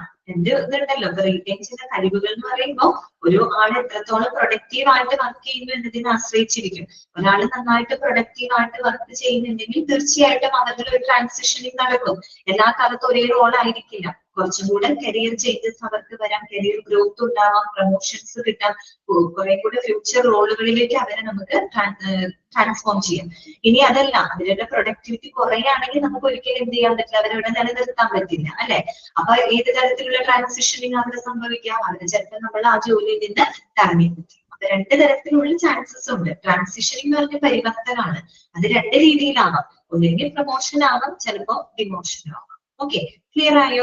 ആ ഒരു സൈക്കിൾ പ്രോസസ് അവിടെ നടക്കുകയാണ് കേട്ടോ. പ്ലാനിങ്, അട്രാക്ടിങ് റിക്രൂട്ട്മെന്റ് നടത്തുന്നു, സെലക്ടിങ് നല്ലൊരാളെ നമ്മൾ ബെസ്റ്റ് സ്യൂട്ടഡ് ആളെ നമ്മൾ സെലക്ട് ചെയ്യുന്നു, ദെൻ അയാളുടെ കഴിവുകൾ വികസിപ്പിക്കുന്നു, ഡെവലപ്പിംഗ്, അത് കഴിഞ്ഞ് അവരെ നിലനിർത്തുന്നു അല്ലെ, റീറ്റെയിനിങ്, ദെൻ ട്രാൻസിഷൻ. ഓക്കെ, ഈ ഒരു സൈക്കിൾ പ്രോസസ് ഇങ്ങനെ നടന്നുകൊണ്ടിരിക്കുമ്പോഴാണ് നമുക്ക് ആ ഒരു ബിസിനസ് ലക്ഷ്യങ്ങൾ ഏറ്റവും നല്ലൊരു ഔട്ട്കം, നല്ലൊരു ബിസിനസ് ലക്ഷ്യങ്ങൾ, ഏറ്റവും പോസിറ്റീവ് ആയിട്ടുള്ള ബിസിനസ് ലക്ഷ്യങ്ങൾ നമുക്ക് നേടിയെടുക്കാനായിട്ട് സാധിക്കും. ഒരു ഐഡിയ കിട്ടിയോ നിങ്ങൾക്ക്? ഐഡിയ കിട്ടിയോ ഈ ഒരു പ്രോസസ്സിനെ പറ്റിയിട്ട്? ഓക്കെ, ഇനി നമുക്ക് വായിച്ചു കഴിഞ്ഞാൽ എളുപ്പം മനസ്സിലാവും. ആദ്യത്തെ സ്റ്റെപ്പ് നോക്കിയേ, പ്ലാനിങ് ആണ്. ഓക്കെ, പ്ലാനിങ്ങിൽ എന്താണ് പറയുന്നത്? Planning is the initial step in the process of talent management. അറിയാലോ ടാലന്റ് മാനേജ്മെന്റിന്റെ ഫസ്റ്റ് സ്റ്റെപ്പ് എന്താണ്? അങ്ങനെയൊക്കെ ചോദിക്കും കേട്ടോ. ഫസ്റ്റ് സ്റ്റെപ്പ് എന്താണ്? പ്ലാനിംഗ് ആണ് അല്ലെ? It involves the following. Planning എന്ന് പറയുന്നതിൽ എന്തൊക്കെ കാര്യങ്ങളാണ് നടക്കുന്നത്? എന്തൊക്കെയാണ്? Identifying the human capital requirement. That means അവിടെ എന്താ ഉദ്ദേശിക്കുന്നത്? Identifying the human capital requirement. That means determine the required skills and എന്താണ് റോൾസ് അല്ലെ? Determine the required skills and roles. നമുക്ക് ആവശ്യമായിട്ടുള്ള സ്കില്ലുകൾ എന്തൊക്കെയാണ്, നമുക്ക് ആവശ്യമായിട്ടുള്ള റോളുകൾ ഏതൊക്കെയാണ് എന്ന് ഡിറ്റർമിൻ ചെയ്യുന്നു, നിർണയിക്കുന്നു. അതാണ് ആദ്യത്തെ സ്റ്റെപ്പ്. അതിനെയാണ് പറഞ്ഞത് identifying the human capital requirement. That means determine the required skills and roles. നമ്മുടെ സ്ഥാപനത്തിന്റെ ലക്ഷ്യങ്ങൾ നേടിയെടുക്കാൻ അനുയോജ്യമായിട്ടുള്ള റോളുകള്, അനുയോജ്യമായിട്ടുള്ള സ്കില്ലുകൾ ഏതൊക്കെയാണെന്നുള്ളത് ആദ്യം നമ്മൾ ഡിറ്റർമിൻ ചെയ്യുന്നു, നിർണയിക്കുന്നു. ഓക്കെ, അടുത്തത് എന്താണ്? Developing the job description and key roles. അങ്ങനെ ഡിഫൈൻ ചെയ്ത് കഴിഞ്ഞാല് അവരുടെ ജോബ് ഡിസ്ക്രിപ്ഷൻ എന്ന് പറഞ്ഞാൽ ആ റോളുകൾ കൈകാര്യം ചെയ്തതുമായിട്ട് ബന്ധപ്പെട്ട ഡ്യൂട്ടീസ് ആൻഡ് റെസ്പോൺസിബിലിറ്റീസ്, അവരുടെ എക്സ്പെക്ടേഷൻസ് എന്തൊക്കെയാണെന്നുള്ളത് ഡെവലപ്പ് ചെയ്യുന്നു. ഓക്കെ, അടുത്തത് എന്താണ്? Proposing A work force plan for recruitment അല്ലെ? അവരെ റിക്രൂട്ട് ചെയ്യുന്നതിന് ആവശ്യമായിട്ടുള്ള അല്ലെങ്കിൽ അവരുടെ ആ ഒരു എന്താണ് അക്വസിഷൻ അപ്രോച്ചസ് അല്ലെ, അവരെ റിക്രൂട്ട് ചെയ്യുന്നതിന് ആവശ്യമായിട്ടുള്ള ഒരു പ്ലാൻ, നമ്മൾ ഒരു വർക്ക് ഫോഴ്സ് പ്ലാൻ നമ്മൾ അവിടെ തയ്യാറാക്കും. ഇത്രയും കാര്യങ്ങൾ എന്തിന് നടക്കുന്നതാണ്? പ്ലാനിങ്ങിനകത്ത് നടക്കും. പ്ലാനിങ് എന്ന് പറഞ്ഞാൽ ടാലന്റ് മാനേജ്മെന്റിന്റെ ആദ്യത്തെ സ്റ്റെപ്പാണ്. അതിൽ നമ്മൾ എന്തൊക്കെ കാര്യങ്ങളാണ് ചെയ്യുന്നത്? Identifying the human capital requirement. That means നമ്മുടെ സ്ഥാപനത്തിന് ആവശ്യമായിട്ടുള്ള റിക്വയർഡ് ആയിട്ടുള്ള സ്കിൽസും റോൾസുകളും എന്താന്നുള്ളത് ഡിറ്റർമിൻ ചെയ്യുന്നു. അതിനനുസരിച്ച് ആ റോളുകളുടെ ഡ്യൂട്ടീസ് ആൻഡ് റെസ്പോൺസിബിലിറ്റീസ് ഡെവലപ്പ് ചെയ്യുന്നു. അത്തരത്തിലുള്ള ആളുകളെ റിക്രൂട്ട് ചെയ്യുന്നതിന് വേണ്ടിയിട്ടുള്ള പ്ലാനുകൾ പ്രപ്പോസ് ചെയ്യുന്നു. ഓക്കെ, ഇത്രയും സ്റ്റെപ്പാണ് പ്ലാനിങ്ങിനകത്ത് വരുന്നത്. രണ്ടാമത് എന്താണ്? അട്രാക്റ്റിംഗ്. അട്രാക്റ്റിംഗ് എന്ന് കേട്ടാൽ നിങ്ങളുടെ മനസ്സിലേക്ക് വരേണ്ടത് റിക്രൂട്ട്മെന്റ് ആണ് അല്ലെ? പ്ലാനിങ്ങിൽ നമ്മൾ റിക്രൂട്ട് ചെയ്യാനുള്ള പ്ലാനൊക്കെ തയ്യാറാക്കി വെച്ചു. ഇനി നമുക്ക് റിക്രൂട്ട്മെന്റ് എവിടെ നടത്താം? അട്രാക്റ്റിംഗ് എന്ന് പറയുന്ന ഫേസ്. അട്രാക്ട് ചെയ്യാന്ന് വെച്ചാൽ റിക്രൂട്ട്മെന്റ് ആണ് ഉദ്ദേശിക്കുന്നത് കേട്ടോ. Determine whether the source of recruitment should be internal or external and seek for the appropriate individuals to fill in the vacant positions. അതായത് ഇവിടെ നമുക്ക് റിക്രൂട്ട്മെന്റ് നടത്താം. റിക്രൂട്ട്മെന്റ് എങ്ങനെ നടത്തണം എന്നുള്ളത് ഈ ഒരു സ്റ്റെപ്പിൽ നമ്മൾ ഡിറ്റർമിൻ ചെയ്യും. എക്സ്റ്റേണലി നടത്തണോ ഇന്റേണലി നടത്തണോ? എന്താ ഉദ്ദേശിക്കുന്നത്? ഇന്റേണൽ റിക്രൂട്ട്മെന്റ് നടത്തണോ എക്സ്റ്റേണൽ റിക്രൂട്ട്മെന്റ് നടത്തണോ എന്നുള്ളത് നമ്മൾ ഈ ഒരു ഫേസിൽ ഡിറ്റർമിൻ ചെയ്യുന്നു. അതെന്താണ് ഉദ്ദേശിക്കുന്നത്? അതായത് നമ്മളിപ്പോ ഒരു ഒഴിവ് വന്നു അല്ലെങ്കിൽ ഒരു ടാലന്റഡ് ആയിട്ടുള്ള ഒരാളെ നമുക്ക് കണ്ടെത്തണം, റിക്രൂട്ട് ചെയ്യണമെന്ന് വിചാരിക്കാം. ഈ റിക്രൂട്ട്മെന്റ് നമുക്ക് രണ്ട് രീതിയിൽ നടത്താം. ഒന്ന് ഇന്റേണലി നടത്താം. ഇന്റേണലി നടത്താന്ന് പറഞ്ഞാൽ എന്താണെന്നറിയോ? നമ്മൾ പുറത്തുനിന്ന് പുതിയ ഒരാളെ എടുക്കുന്നില്ല. പകരം എന്ത് ചെയ്യുന്നറിയോ? നമ്മുടെ സ്ഥാപനത്തിൽ തന്നെ വർക്ക് ചെയ്യുന്ന മറ്റേതെങ്കിലും ഡിപ്പാർട്ട്മെന്റിലൊക്കെ വർക്ക് ചെയ്യുന്ന ടാലന്റഡ് ആയിട്ടുള്ള ആളുകളെ നമ്മൾ ആ ജോബ് റോളിലേക്ക് ചിലപ്പോൾ പ്രൊമോഷൻ ചെയ്യും. ഓക്കെ, ട്രാൻസ്ഫർ ചെയ്യും. അപ്പൊ അവിടെ എന്താണ് നടത്തുന്നത്? ഇന്റേണൽ റിക്രൂട്ട്മെന്റ് ആണ്. അതായത് ഇപ്പൊ ഒരു സ്ഥാപനത്തിൽ ഇപ്പൊ ഒരു വാക്കൻസി നമുക്ക് ഫിൽ ചെയ്യണമെന്നിരിക്കട്ടെ, അത് ഫിൽ ചെയ്യാൻ നമ്മൾ പുറത്തുനിന്ന് ഒരാളെ എടുക്കുന്നില്ല. പകരം മറ്റേതെങ്കിലും ഡിപ്പാർട്ട്മെന്റിൽ ടാലന്റഡ് ആയിട്ട് ആ റോള് കൈകാര്യം ചെയ്യാൻ ടാലന്റഡ് ആയിട്ടുള്ള ആളുകൾ ആരെങ്കിലും ഉണ്ടെങ്കിൽ അവര് നമ്മൾ എന്ത് ചെയ്യും? പ്രൊമോഷൻ നടത്തി അല്ലെങ്കിൽ ട്രാൻസ്ഫർ ചെയ്ത് നിലവിലുള്ള റോളിലേക്ക് കൊണ്ടുവരികയാണ്. അപ്പൊ നമുക്ക് പുതിയ ഒരാളെ റിക്രൂട്ട് ചെയ്യേണ്ട ആവശ്യം വരുന്നില്ല. ഇന്റേണലി തന്നെയുള്ള എംപ്ലോയീസിനെ വെച്ച് നമ്മൾ എന്ത് ചെയ്യാണ്? അവിടെ റിക്രൂട്ട്മെന്റ് നടത്തുകയാണ്. അതാണ് ഇന്റേണൽ എന്ന് ഉദ്ദേശിക്കുന്നത്. എക്സ്റ്റേണൽ എന്ന് പറയുന്നത് തിരിച്ചാണ്. അതെന്തായിരിക്കും? നമ്മൾ പുറത്ത് അഡ്വർടൈസ്മെന്റ് ഒക്കെ കൊടുത്ത് പുറത്തുനിന്ന് ആളുകളെ നമ്മൾ റിക്രൂട്ട് ചെയ്യാണ്. അപ്പൊ ഇന്റർവ്യൂ മറ്റുമൊക്കെ നടത്തി ടെസ്റ്റുകളും റിട്ടേൺ ടെസ്റ്റുകളും ഇന്റർവ്യൂ ഒക്കെ നടത്തി നമ്മൾ പുറത്തുനിന്ന് ഒരാളെ റിക്രൂട്ട് ചെയ്യണം. ഓക്കെ, അപ്പൊ ആ രീതിയിൽ റിക്രൂട്ട്മെന്റ് എങ്ങനെ നടത്തണം, ഇന്റേണലി നടത്തണോ എക്സ്റ്റേണലി നടത്തണോ എന്നുള്ള കാര്യങ്ങൾ നമ്മൾ ഈ ഒരു ഫേസിൽ ഡിറ്റർമിൻ ചെയ്യാണ്. അപ്പൊ അതിന് വേണ്ടിയിട്ട് ആ ഒരു പൊസിഷൻസ്, വേക്കന്റ് ആയിട്ട് വരുന്ന പൊസിഷൻസ് ഫില്ല് ചെയ്യാനായിട്ട് നമുക്ക് ഉപയോഗിക്കാവുന്ന പ്ലാറ്റ്ഫോംസുകൾ എന്തൊക്കെയാണ്? ജോബ് പോർട്ടൽ naukri.com, timesjob.com അങ്ങനെയുള്ള ജോബ് സൈറ്റുകൾ നമുക്ക് ഉപയോഗപ്പെടുത്താം. സോഷ്യൽ മീഡിയ പ്ലാറ്റ്ഫോംസ് ഉപയോഗിക്കാം, ലൈക്ക് ലിങ്ക്ഡ്ഇൻ, ട്വിറ്റർ ഇങ്ങനെയുള്ള സംവിധാനങ്ങളിൽ സോഷ്യൽ നെറ്റ്വർക്കുകളിലൂടെയൊക്കെ നമുക്ക് റിക്രൂട്ട്മെന്റ് നടത്താം. റിക്രൂട്ട്മെന്റിനൊക്കെ എന്തൊക്കെ സോഴ്സുകൾ ഉണ്ട്? ഇന്നിപ്പോ ഇഷ്ടംപോലെ ഓൺലൈൻ ജോബ് സൈറ്റ്സ് ഉണ്ട് അല്ലെ? naukri.com, ടൈംസ് ജോബ്, ഇഷ്ടംപോലെ ഉണ്ട് അല്ലെ? ലിങ്ക്ഡിൻ ഇതൊക്കെ അതിനകത്ത് വരുന്നതാണ്. അതുപോലെ സോഷ്യൽ മീഡിയ നെറ്റ്വർക്കുകൾ, LinkedIn, Twitter, Facebook, WhatsApp, insta ഇതിലൂടെയൊക്കെ നമുക്ക് എന്ത് കിട്ടാം? റിക്രൂട്ട്മെന്റുകൾ നടത്താം. ഓക്കെ, ക്ലിയർ ആയോ? ഇത്രയും കാര്യങ്ങൾ മനസ്സിലായോ? ഓക്കെ ആണോ? ഓക്കെ. അപ്പൊ നമുക്ക് ഇന്നത്തെ ക്ലാസ് വൈൻഡപ്പ് ചെയ്യാം കേട്ടോ. നമ്മള് വളരെ പതുക്കെ പോയാൽ മതി, കുഴപ്പമൊന്നുമില്ല. നമുക്ക് ക്വസ്റ്റ്യൻസ് ഒക്കെ എടുത്ത് തീർന്നൊരു റിവിഷൻ ഒക്കെ വെക്കുമ്പോൾ നിങ്ങൾക്ക് എന്തായാലും ആ ഒരു നല്ല രീതിയിൽ എക്സാം നമുക്ക് ചെയ്യാൻ പറ്റും. അപ്പൊ അതിനുള്ള ടൈം നമുക്കുണ്ട്. അപ്പൊ നിങ്ങൾ കാര്യങ്ങളൊക്കെ ക്ലിയർ ചെയ്ത് തന്നെ പോവാം കേട്ടോ. ഓക്കെ, അപ്പൊ ഇന്നത്തെ ക്ലാസ്സിൽ എന്തെങ്കിലും സംശയങ്ങൾ ഉണ്ടെങ്കിൽ നിങ്ങൾക്ക് ചോദിക്കാം. തന്നെ അൺമ്യൂട്ട് ചെയ്തിട്ടുണ്ട്.